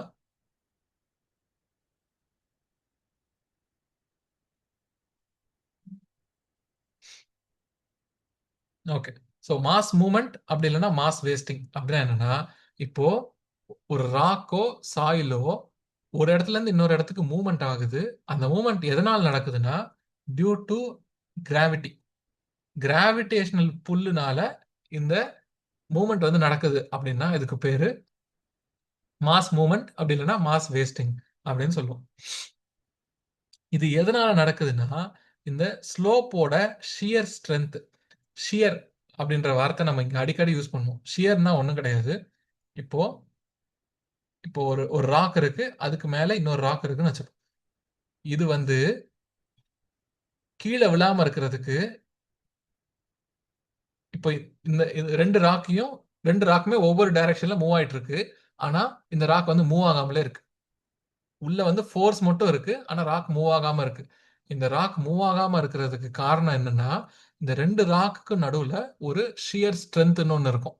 அதாவது என்னன்னா, இப்போ ஷியர்னா என்னன்னா, ரெண்டு வெவ்வேறு டைரக்ஷன்ல மூவ் ஆகக்கூடிய கான்டாக்ட்ல இருக்கக்கூடிய பார்ட்டிகள். இது வந்து ஷியர் ஃபோர்ஸ் அப்படின்னு சொல்லி சொல்லுவோம்.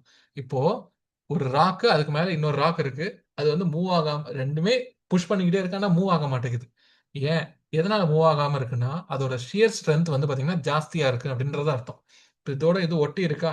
இதோட அந்த உராய்வு ஸ்ட்ரென்த் வந்து பாத்தீங்கன்னா ரொம்ப ஜாஸ்தி இருக்கு. அதனால ராக் வந்து பாத்தீங்கன்னா மூவ் ஆகாம இருக்கு. இதுவே நான் ரொம்ப ஸ்லோப் தள்ளிட்டேன். அப்போ நான் கொஞ்சமா ஆக்ஷன் வச்சா கூட இந்த ராக் வந்து ஒரு இடத்துல இருந்து இன்னொரு இடம் ஸ்லைட் ஆயிரும். அப்போ இங்க என்னன்னா, எப்பெல்லாம் நமக்கு இந்த ஷியர் ஸ்ட்ரென்த் வந்து பாத்தீங்கன்னா குறைஞ்சிக்கிட்டே வருதோ, அப்பெல்லாம் நமக்கு இந்த மாஸ் வேஸ்டிங் இல்ல மாஸ் மூவ்மெண்ட் வந்து நடக்கும். ஃபார் எக்ஸாம்பிள், இப்போ ஒரு சாதாரண ஒரு ஆங்கிள் இருக்கு. இப்ப இந்த மகாபலிபுரத்துல இந்த பட்டர் ஸ்டோன் இருக்கும், பார்த்திருப்பீங்க. அதாவது அது எப்படிடா அந்த இடத்துல நின்னுகிட்டு இருக்குன்ற மாதிரி இருக்கும். அப்படின்னா என்ன ஆகும், அந்த மகாபலிபுரம் அந்த சர்ஃபேஸ்லயும் ஸ்டோனும் வந்து பாத்தீங்கன்னா வெவ்வேறு டைரக்ஷன்ல தான் மூவ் ஆயிட்டு இருக்கு. இப்போ ஸ்டோன் வந்து ஒரு டைரக்ஷன்ல புல் ஆகிட்டு இருக்கணும், இன்னொரு நம்ம அதுக்கு ஆப்போசிட் டைரக்ஷன்ல சர்ஃபேஸ் வந்து அந்த ஸ்டோனை தள்ளாம புடிச்சுக்கிட்டு இருக்கு. ஸோ இப்போ இங்க அந்த ஸ்லோப்போட ஷியர் ஸ்ட்ரென்த் என்ன பண்ணுது, அந்த பாறையை மூவ் பண்ணாம வச்சிருக்கு. இதுவே ஒரு ஒரு ஆங்கிளுக்கு அப்புறம் ஒரு ஆங்கிளுக்கு அப்புறம் என்ன ஆகும், அந்த பாறை வந்து உருள ஆரம்பிச்சிடும். இது எப்போ உருள ஆரம்பிக்கும்னா, இந்த அந்த ஆங்கிள் ஆஃப் ரிப்போஸ்க்கு அப்புறம் ஒரு மினிமம் ஆங்கிளுக்கு அப்புறம் இந்த ஸ்டெபிலிட்டி வந்து லூஸ் ஆகிறதுக்கு பேரு நம்ம வந்து ஆங்கிள் ஆஃப் ரிப்போஸ் அப்படின்னு சொல்லி சொல்லுவோம். ஓகேவா? ஸோ இதுதான் மாஸ் வேஸ்டிங் அப்புறம் ஆங்கிள் ஆஃப் ரிப்போஸ்ல நம்ம வந்து தெரிஞ்சுக்க வேண்டியது. ஓகேவா? அதுக்கப்புறம் ஸோ இப்போ என்னென்ன டைப்ஸ் ஆஃப் மாஸ் வேஸ்டிங்லாம் இருக்கு அப்படின்னு சொல்லி பார்த்தீங்கன்னா, முதல்ல க்ரீப்ஸ். ஸோ இப்போ இந்த க்ரீப்ன்றது ரொம்ப ரொம்ப ரொம்ப ரொம்ப ஸ்லோவா நமக்கு ஒன்று மூவ் ஆகிறதே தெரியாது. அதாவது சில சில சென்டிமீட்டர் ஒரு ஒரு ஒரு சில வருஷங்களுக்கே வந்து பார்த்தீங்கன்னா ஒரு சென்டிமீட்டர் தான் மூவ் ஆகிருக்கும். ஆனால் ஸ்லோவா நகர்ந்துகிட்டே வந்துகிட்டே இருக்கும். இங்க பாருங்க, சாயில் க்ரீப். அது அடுத்து லேண்ட் ஸ்லைடு. நமக்கு தெரியும் நிலச்சரிவு எவ்வளோ வேகமா நடக்கும்னு. ஃப்ளோ அப்புறம் ஸ்லம்ப். அடிக்கடி நம்ம வந்து கன்ஃபியூஸ் ஆகுற இடம் இதுதான். ஃப்ளோ அப்படின்னா என்னன்னா, இப்போ ஒரு சகதி மாதிரி மண்ணு வந்து நிறைய மண்ணும் மண்ணும் வாட்டரும் நிறைய வந்து பாத்தீங்கன்னா மிக்ஸ் ஆகி ஒரு சகதி மாதிரி சேச்சுரேட் ஆகி ஒரு இடத்துல இருந்து இன்னொரு இடத்துக்கு ஃப்ளோ ஆகுறதுக்கு பேரு ஃப்ளோ அப்படின்னு சொல்லுவாங்க. ஓகேவா? எர்த் ஃப்ளோ அப்படின்னு. அதுவே அதே தான் மட் ஃப்ளோவும். ஓகேவா? அப்புறம் ஃபால்ன்றது ஒன்றும் இல்லை, வெர்டிகலா இருக்கக்கூடிய ஸ்லோப்ல இருந்து மேல இருந்து கீழே தொம்முன்னு விழுறது பேரு ஃபால். அப்புறம் debris slide, block slide. So block ஸ்லைடுன்ற போது ஒரு ஒரு பிளாக்கே அப்படியே உதிர்ந்து விழுறது. டெப்ரிஸ் ஸ்லைடுன்றது பாத்தீங்கன்னா இந்த மாதிரி மேல இருக்கக்கூடிய சின்ன சின்ன ராக்ஸ்லாம் வந்து பாத்தீங்கன்னா கீழே வந்து விழுறது. இதுல ஸ்லம்ப்ன்றது பாத்தீங்கன்னா ரொட்டேஷனல் மூவ்மெண்ட் ஆஃப் ஸ்லோப். இங்க பாருங்க, ஸோ இப்படி ஒரு ஸ்லோப் இருக்கு. இப்போ இங்க இருக்கக்கூடிய ஒரு ராக்கு இப்படி ஒரு டைரக்ஷன்ல இப்படி ரொட்டேட் ஆகி வெளியில வந்து விழுறதுக்கு பேரு ஸ்லம்ப். இங்க பாருங்க, ஒரு ரொட்டேஷனல் மூமெண்ட்ல அந்த ஸ்லோப்ல இருந்து பார்ட்டிகல்ஸ் வந்து வெளியில வர்றதுக்கு பேரு ஸ்லம்ப் அப்படின்னு சொல்லி சொல்லுவோம். ஓகேவா? ஸோ இந்த மாதிரி நிறைய டைப்ஸ் ஆஃப் ஓகே நிறைய டைப்ஸ் ஆஃப் மாஸ் வேஸ்டிங் இருக்கு. இதுல மாஸ் வேஸ்டிங்ல என்னென்ன இருக்குன்றத கேட்கறத விட்டு ஒன்னு ஒன்னு எவ்வளவு எவ்வளவு ஸ்பீடா போயிட்டு இருக்கு அப்படி கேட்கறதுக்கு நமக்கு நிறைய வாய்ப்பு இருக்கு. ஃபார் எக்ஸாம்பிள், அதாவது ரொம்ப ஸ்லோல இருந்து ஃபாஸ்ட், இதை வந்து நம்மள வந்து அரேஞ்ச் பண்ண சொல்லலாம். இப்போ இருக்கிறதுலயே ஃபாஸ்ட் ஆனது என்னதுன்னா அவலான்ச், ராக் ஃபால். இதுல இமேஜே நமக்கு வந்து பாத்தீங்கன்னா கிளியரா எக்ஸ்பிளைன் பண்ணிடும். அதுக்கப்புறம் இந்த அவலான்சஸ், ராக் ஃபால்லாம் பாத்தீங்கன்னா இருக்கிறதுலே ஃபாஸ்டஸ்ட். ஸ்லோவஸ்ட்லாம் என்னன்னு பாத்தீங்கன்னா க்ரீப், அதுக்கப்புறம் ஃப்ளோலயே எர்த் ஃப்ளோ, டெப்ரி ஃப்ளோலாம் இருக்கு. ஸ்லம்ப், ஸ்லைடு, அதுக்கப்புறம் பாத்தீங்கன்னா இந்த அவலான்சஸ். நமக்கு எக்ஸாம்ல எப்படிலாம் கேட்கறதுக்கு வாய்ப்பு இருக்குன்னா எர்த் ஃப்ளோ, மட் ஃப்ளோ, ஸ்லம்ப், டெப்ரிஸ். இப்போ இது எல்லாத்தையும் ஸ்லோல இருந்து ஃபாஸ்ட்டுக்கு அரேஞ்ச் பண்ணு அப்படின்னு சொல்லி கேட்கலாம். அப்படி இல்லைன்னா, அதாவது ஒரு ஒரு ஸ்லோப்ல ரொட்டேஷனல் மோஷன்னால ஏற்படக்கூடிய மாஸ் வேஸ்டிங்க்கு பேர் என்ன அப்படின்னு கேட்கலாம். ஸ்லம்ப். ஓகேவா? அதுக்கப்புறம் இப்போ அதிக வாட்டரோட நல்லா சேச்சுரேட் ஆகி ஃப்ளோ ஆகக்கூடியதை நம்ம வந்து என்னன்னு சொல்லுவோம்?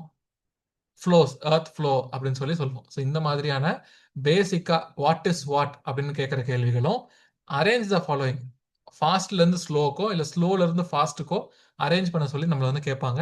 நம்ம முன்னாடி சொல்லியிருந்தோமா கம்பைலேஷன் ஒர்க் பண்ணுங்க அப்படின்னு சொல்லிட்டு, இன்னைக்கான கம்பைலேஷன் என்னன்னா, இப்போ இங்க வந்து நான் உங்களுக்கு இமேஜ் கொடுத்துட்டேன். இன்னொன்று ஒரு ஸ்லைடுன்றனால சில ப்ராக்டிக்கல் டிஃபிகல்ட்டினால என்னால் இது கம்ப்ளீட்டா ஒரு ஷீட்ல என்னால் கொடுக்க முடியல. ஒரு ஷீட்ல கொடுத்தா ரொம்ப குட்டியா இருக்கும், நமக்கு விசிபிளா இருக்காது. அதனால நான் 2 ஸ்லைடா பிரிச்சிருக்கேன்.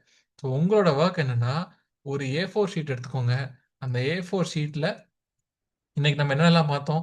Igneous rock, types of rocks எல்லாம் பார்த்தோமா? இந்த ராக் சைக்கிள இதுல இருக்கிற மாதிரி இல்லாம உங்களுக்கு புரியுற மாதிரி வரைஞ்சு வச்சுக்கோங்க. வேற ஏதாவது மாதிரி இப்ப நம்ம பார்த்தத நீங்க எப்படி புரிஞ்சிருக்கீங்களோ அந்த மாதிரி வரைஞ்சு வச்சுக்கோங்க. அதுக்கப்புறம் செகண்ட், இந்த மாஸ் வேஸ்டிங்கோட மூமெண்ட்ஸ், இந்த வெலாசிட்டி வைஸ், இப்போ இங்க கொடுத்துருக்க அதே இமேஜ வெலாசிட்டி வைஸ் நீங்க உங்களுக்கு வேற மாதிரி எப்படி வரைஞ்சுக்கிட்டா உங்களுக்கு இன்னும் பெட்டரா புரியுமோ அப்படி வரைஞ்சு வச்சுக்கோங்க. இது எல்லாமே இமேஜஸ் இங்க இருக்கக்கூடியது.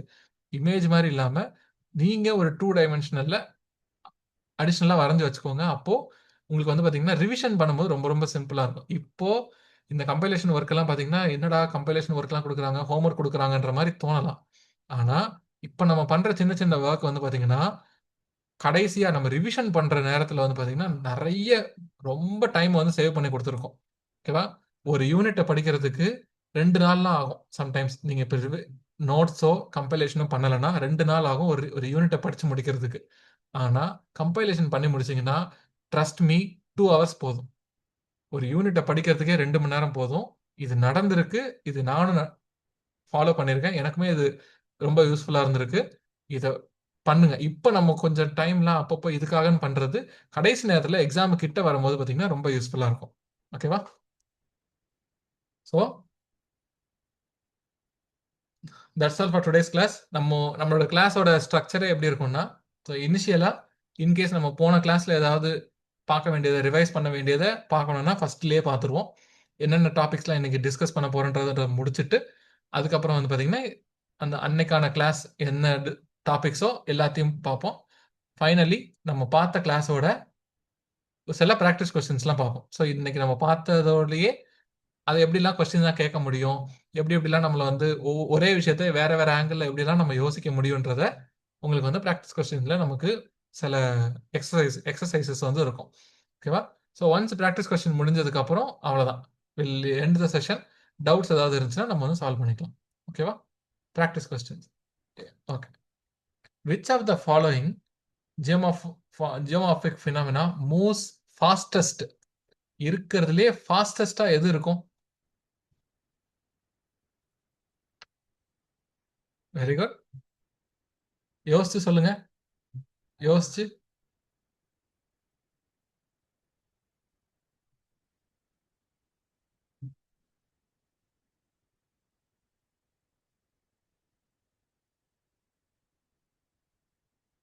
Very good. எல்லாருமே ஆன்சர் பண்ணீங்கன்னா ரொம்ப ஹாப்பியா இருக்கும். Okay. Good. Good. Good. Very good. Avalanche. So அவலாஞ்ச்ன்றது என்னது? பெரிய பெரிய பாறைகள் மேல இருந்து அப்படியே வேகமா உருண்டு வர்றது. அதுவே மட் ஃப்ளோ, எர்த் ஃப்ளோ, சாலிஃப்ளக்ஷன் இது எல்லாமே வந்து பாத்தீங்கன்னா, மண்ணோட சாயில் வந்து பாத்தீங்கன்னா ஃபுல்லா மிக்ஸ் ஆகி அப்படியே ஒரு சகதியா பாத்தீங்கன்னா மூவ் ஆகுறது. ஓகேவா? ஸோ டெப்ரி அவலான்ச் தான் பாத்தீங்கன்னா கரெக்டான answer. Very good. Okay. So கொஸ்டினை பார்த்த உடனே ஆன்சர் பண்ணணும்னு கிடையாது. ஒரு வாட்டி பாருங்க, 4 ஆப்ஷனையும் படிச்சுட்டு ஆன்சர் பண்ணுங்க.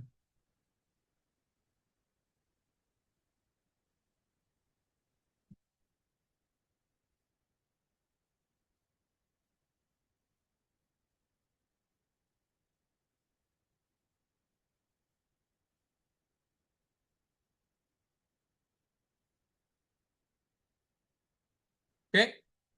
குட். எது வந்து ஃபாஸ்ட் டைப் கிடையாதுன்னு கேட்டிருக்காங்க.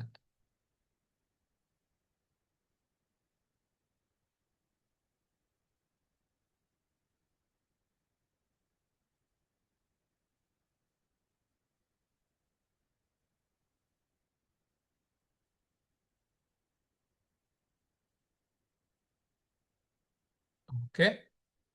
ஆன்சர் பார்ப்போமா? சாலிஃப்ளக்ஷன். ஓகேவா? மீதி எல்லாமே வந்து பாத்தீங்கன்னா ஃபாலா இருக்கட்டும், ஃப்ளோவா இருக்கட்டும், பெட்ராக் அண்ட் ஸ்லம்ப் இது எல்லாமே நம்ம இன்னைக்கு கிளாஸ்ல பார்த்தோம். சாலிஃப்ளக்ஷன்றது இருக்கிறதுலே ஸ்லோவஸ்ட். நம்ம ஃப்ளோ அண்ட் க்ரீப் இதெல்லாம் விட்டே ஸ்லோவஸ்ட் ஒருத்தன் இருக்கான். அவன் தான் சாலிஃப்ளக்ஷன். ஓகேவா? க்ரீப்ன்றது ஒன்று பார்த்தோமா, ரொம்ப ஸ்லோவா ஒரு வருஷத்துக்கே 1 சென்டிமீட்டர் மூவ் ஆகும் அப்படின்னு சொல்லிட்டு அந்த அளவுக்கு ஸ்லோவா தான் சாலிஃப்ளக்ஷனும் இருக்கும். ஸோ க்ரீப்பு க்ரீப்பையும் சாலிஃப்ளக்ஷன் இது ரெண்டுத்துல எது ஸ்லோ அப்படின்னு சொல்லிலாம் கேட்க மாட்டாங்க. இருக்கிறதுலே ஸ்லோவஸ்ட் க்ரீப்பும் சாலிஃப்ளக்ஷன். ஓகேவா? ஓகே. அடுத்து கெமிக்கல் வெதரிங். எது வந்து கெமிக்கல் வெதரிங் அப்படின்னு சொல்லி கேட்குறாங்க. ஆன்சர் பண்ணலாமா? நல்லா 4 ஆப்ஷனையும் பாருங்க, 4 ஸ்டேட்மெண்ட்டையும் படிங்க. கொடுத்துருக்கிற ஆப்ஷனை பாருங்க. ஃபர்ஸ்ட் அடுத்த செகண்டே ஆன்சர் பண்ணக்கூடாது.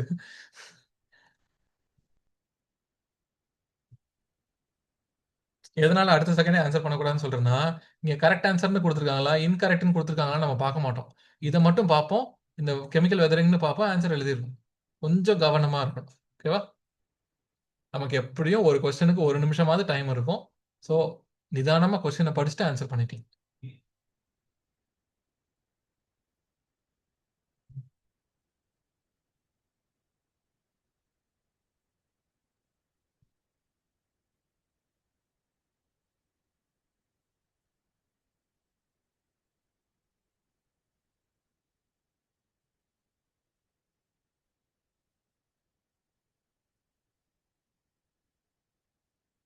ஓகே,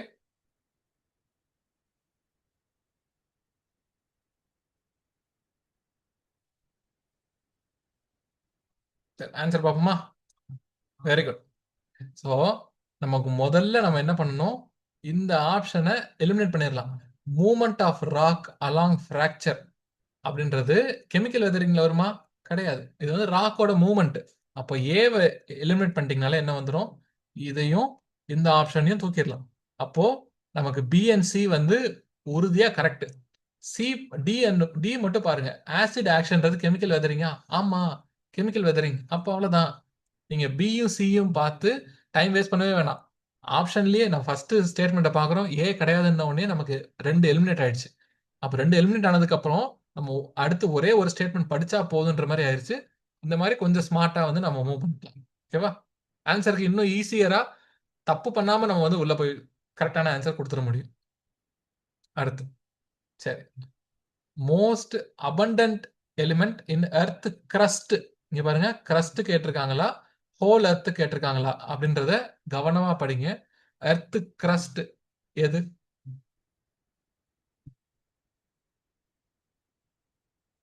ஹோல் எர்த்ல IOS MN கேஸ். கரெக்டா?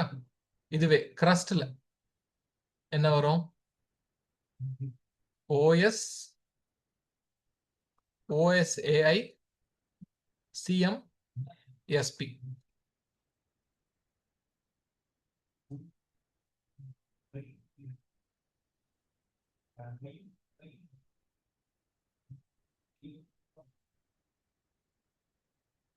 அப்போ crustல இருக்கிறதுலே அதிகமா இருக்கிறது என்னது?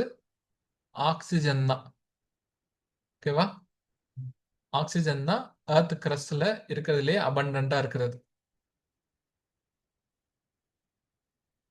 Okay, okay. So end of today's class. வேற ஏதாவது டவுட்? யாரோ மேல கேட்டிருந்தாங்க. I have a doubt. Limestone rock வந்து which type of rock? Limestone வந்து செடிமெண்ட்ரி. எப்படி வந்து ஒரு இந்த இது நம்ம லைம்ஸ்டோன் வந்து உருவாகும்? இப்போ நம்ம அனிமல்ஸோட போன் இருக்கு. அப்புறம் நம்ம ஓஷன்ல வந்து பாத்தீங்கன்னா இந்த கோரல் ரீஃப்ஸ்லாம் இருக்கு. இந்த கோரல் ரீஃப்ஸ்லாம் என்ன ஆகும்? அழிஞ்சு போனதுக்கு அப்புறம், இறந்து போனதுக்கு அப்புறம், அது கோரல் ரீஃப்ஸ் எதனால உருவாகி இருக்கும்? CaCO3னால. இதெல்லாம் என்ன ஆகும்? ஒரு இடத்துல இருந்து இன்னொரு இடத்துக்கு மண் அந்த தண்ணியோடயே பாத்தீங்கன்னா டிராவல் ஆகிக்கிட்டே வந்து, ஸோ இப்போ இங்க கொஞ்சமா ஒரு CaCO3 இருக்குன்னு வச்சுப்போம். லைம்ஸ்டோன் இருக்கு. மேல வாட்டர் ஃப்ளோ ஆகுது. இப்போ இந்த வாட்டர் வந்து வாட்டர்ல கொஞ்சம் லைம்ஸ்டோன் இருக்குன்னா, அது இதுல பட்டு பட்டு கெமிக்கலா மேல மேல பாத்தீங்கன்னா ஃபார்ம் ஆகிக்கிட்டே வரும். ஒரு CaCO3 வந்து பாத்தீங்கன்னா ஒரு ராக்கா ஃபார்ம் ஆகிட்டே வரும். ஓகேவா? ஸோ லைம்ஸ்டோன்ன்றது ஒரு sedimentary rock.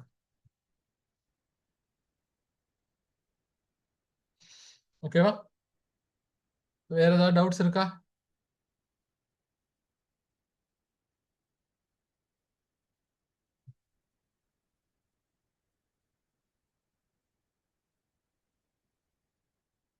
Okay. Angle of repose அப்படின்னா ஒண்ணும் இல்ல. இப்ப நம்ம அந்த மகாபலிபுரத்துல அந்த ஒரு பட்டர் ஸ்டோன் இருக்கா? அந்த பட்டர் ஸ்டோனு எதனால வந்து கீழே விழாம இருக்கு? பட்டர் ஸ்டோனுக்கும் அந்த சர்ஃபேஸுக்கும் ஒரு ஷியர் ஸ்ட்ரென்த் இருக்கு. அந்த ஷியர் ஸ்ட்ரென்த் வந்து ரொம்ப ஸ்ட்ராங்கா இருக்கு. கிராவிடேஷனல் புல்ல விட்டு ஷியர் ஸ்ட்ரென்த் ரொம்ப ஜாஸ்தியா இருக்கிறனால அந்த பட்டர் ஸ்டோன் வந்து உருளாம இருக்கு. இப்போ கூட ரீசெண்டா பார்த்திருப்பீங்க, நம்ம பிரதமர் மோடியும் சைனாவோட பிரசிடென்ட் ஜி ஜின்பிங்னும் பார்த்தீங்கன்னா அந்த ஸ்டோனுக்கு முன்னாடி நின்று போட்டோலாம் எடுத்திருப்பாங்க. அது பல யானைகளை வச்செல்லாம் பார்த்தீங்கன்னா தள்ளி பார்த்திருக்காங்க. அது வந்து உருளவே இல்லை. ஏன் ஏன் உருளவே இல்லைன்னா அந்த ஸ்டோனுக்கும் கீழே இருக்கக்கூடிய சர்ஃபேஸுக்கும் ஒரு ஷியர் ஸ்ட்ரென்த் இருந்திருக்கு. அந்த ஸ்ட்ரென்த் வந்து அந்த ஸ்டோனை நகர்த்தாம பார்த்துட்டு இருந்திருக்கு. இப்ப இதுவே அங்க ஏன்னா அங்க ஆங்கிள் வந்து ரொம்ப கம்மியா இருக்கு. ஆங்கிள் வந்து ரொம்ப கம்மியா இருக்கு. ஒரு பெரிய ஸ்லோப் எல்லாம் கிடையாது. சரிவுலாம் ஒண்ணும் கிடையாது. இதுவே இப்ப இப்படி ஒரு மலை இருக்கு. அந்த இடத்துல ஒரு ஸ்டோன் இந்த மாதிரி இருக்குன்னா, நம்ம பிரதமரோ சைனீஸ் பிரசிடென்ட்டோ சேர்ந்து இங்க கீழே நின்றுப்பாங்களா? நிக்க மாட்டாங்க. ஏன்னா, ஒரு ஆங்கிளுக்கு மேல அந்த ராக் வந்து பார்த்தீங்கன்னா, ஸ்டேபிளா இருக்காது. கண்டிப்பா சரிஞ்சு விழுந்துரும். ஸோ, அப்ப எந்த ஆங்கிளுக்கு மேல அந்த ராக் வந்து ஸ்டேபிளா இருக்காதோ, அந்த ஆங்கிள தான் நம்ம வந்து ஆங்கிள் ஆஃப் ரிப்போஸ் அப்படின்னு சொல்லி சொல்லுவோம். ஓகேவா?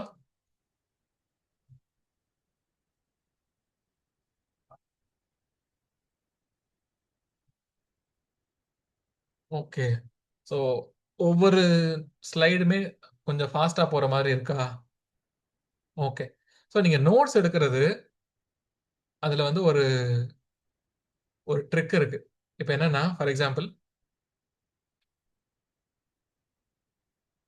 ஸோ இப்போ இந்த இந்த இந்த ஸ்லைடு வந்து நீங்க நோட்ஸ் எடுக்க போறீங்கன்னா, இதுல எழுதியிருக்கிற எல்லா பாயிண்ட்ஸுமே நம்ம எழுதணும்னு அவசியமே இல்ல. மாஸ் மூவ்மெண்ட்டோ, மாஸ் வேஸ்டிங்கோ, இந்த டைட்டில் மட்டும் நீங்க எழுதிட்டு, இது முக்கியமா நம்ம டிஸ்கஸ் பண்ணும்போது, உங்களுக்கு என்ன வார்த்தை உங்களுக்கு புரியுதோ, அத மட்டும் நீங்க எழுதிக்கிட்டா போதும். Due to gravity. கிராவிட்டினா கிராவிட்டி, ஆக்ஷன் ஆஃப் கிராவிட்டின்லாம் எழுதணும்னு அவசியம் இல்ல. இப்போ ஒரு ஒரு ஸ்லோப் வரைஞ்சு இப்படி ஒரு இமேஜ வரைஞ்சீங்கன்னா போதும். நம்ம சப்ஜெக்ட்ல இருக்கக்கூடிய பெரிய அட்வான்டேஜ் என்னன்னா, எல்லாத்தையுமே ஒரு படமா வரைஞ்சிடலாம். ஓகேவா? படமா வரையறதுக்கு 10 செகண்ட் தான் ஆகும். கரெக்ட்டா? அதுக்கப்புறம் நீங்க ரிவைஸ் பண்ணும்போது, அங்கங்க ஒரு குட்டி குட்டி பாயிண்ட்ஸா எழுதி வச்சுக்கலாம். கிளாஸ்ல ரன்னிங் நோட்ஸ் எடுக்கிறது வந்து பார்த்தீங்கன்னா, டீட்டெயில்டா எழுதாதீங்க. ஃபுல்லா வார்த்தை வார்த்தையா போடணும்லாம் அவசியம் கிடையாது. இப்ப இந்த ஷியர் ஸ்ட்ரென்த்தா, இப்ப நான் அந்த ஒரு கிருஷ்ணா பட்டர் ஸ்டோன குடுத்திருந்தேன்னா, ஒரு பட்டர் ஸ்டோன் வரைஞ்சுக்கோங்க. ஒரு ஸ்டோன் போட்டு வரைஞ்சு வச்சுக்கோங்க. ஆங்கிள் ஆஃப் ரிப்போஸா அந்த ஒரு ஆங்கிளுக்கு மேல ஸ்டோன் கீழ விழுந்துரும். அப்படின்றத உங்களுக்கு எப்படி புரியுமோ, அந்த மாரி வரைஞ்சு வச்சுக்கோங்க. ஓகேவா? அதே மாரி எல்லா டாபிக்குமே நோட்ஸ் எடுக்கணும்னு அவசியம் இருக்காது. இந்த மெட்டீரியலே உங்களுக்கு வந்து டீட்டெயில்டா இருக்குன்ற பட்சத்தில, நீங்க சில நேரம் நோட்ஸ் எடுக்க தேவையில்ல. இல்ல மெட்டீரியல்லயே நம்ம வந்து ஹிண்ட்ஸா தான் குடுத்துருக்கிறோம்னா, அந்த இடத்துல நீங்க வந்து நோட்ஸ் எடுக்கணும்னு அர்த்தம். ஓகேவா? ஸோ நீங்க சொன்ன மாரி நான் I will slow down my pace. உங்களுக்கு இன்னும் கொஞ்சம் ஏன்னா இப்ப தான் நம்ம கிளாஸ் ஸ்டார்ட் பண்ணியிருக்கோம். மேபி ஏன்னா நெறைய பேர் வந்து பார்த்தீங்கன்னா, பெரிய கேப்க்கு அப்புறம் படிக்க வந்திருப்பாங்க. ஸோ அந்த ஸ்பீட் பிக்கப் பண்றது கொஞ்சம் டைம் எடுக்கலாம். நானும் உங்களுக்கு ஹெல்ப் பண்ற மாரி கொஞ்சம் ஸ்லோ பண்றேன். நீங்களும் அதாவது அவசியம் இருக்கிறத மட்டும் நோட்ஸா எடுத்துக்கோங்க. ஓகேவா? வேற யாருக்காவது ஏதாவது பேசணும்னா, you can unmute and talk. End of today's class. நம்ம வந்து அன்மியூட் பண்ணி கூட நீங்க பேசலாம்.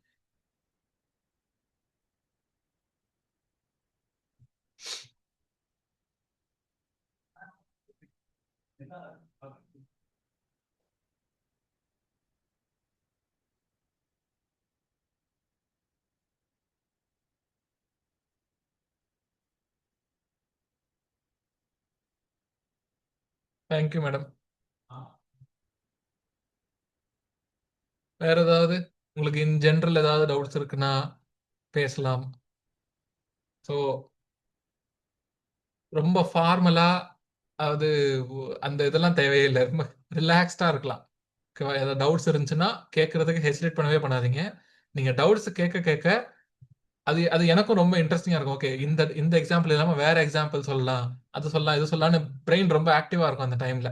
ஓகேவா? ஸோ டவுட்ஸ் கேட்கறதுக்கு I am most welcome. Also நான் உங்களுக்கு டைமிங் சொல்லியிருந்தேன். சண்டேஸ் தவிர மதியானம் 12 மணிலேருந்து நைட் 8 மணி வரைக்கும் எப்போ டவுட்னாலும் கேளுங்க. இன்கேஸ் நீங்க கால் பண்ணி நான் எடுக்கலைன்னா, ப்ளீஸ் எனக்கு ஒரு வாட்ஸ்அப்ல ஒரு வாய்ஸ் நோட்டோ, இல்ல உங்களுக்கு என்ன நீங்க பேச வந்தீங்களோ, அத எனக்கு அனுப்பிருங்க. ஓகேவா? ஏன்னா சம்டைம்ஸ் வொர்க் லோட் ஜாஸ்தியா இருக்கிறனால என்னால அந்த டைம்ல வந்து கால் எடுக்க முடியாம போயிருக்கலாம். I will call back you after some time if I am busy. So அந்த அந்த டைம்ல மீன் டைம்ல உங்களோட டவுட்ட வந்து நீங்க எனக்கு சொல்லிட்டீங்கன்னா, நான் வந்து அடுத்து உங்களுக்கு கால் பண்ணும்போது அந்த டவுட்ட கிளாரிஃபை பண்ணிடுவேன். அதுக்கு தான்.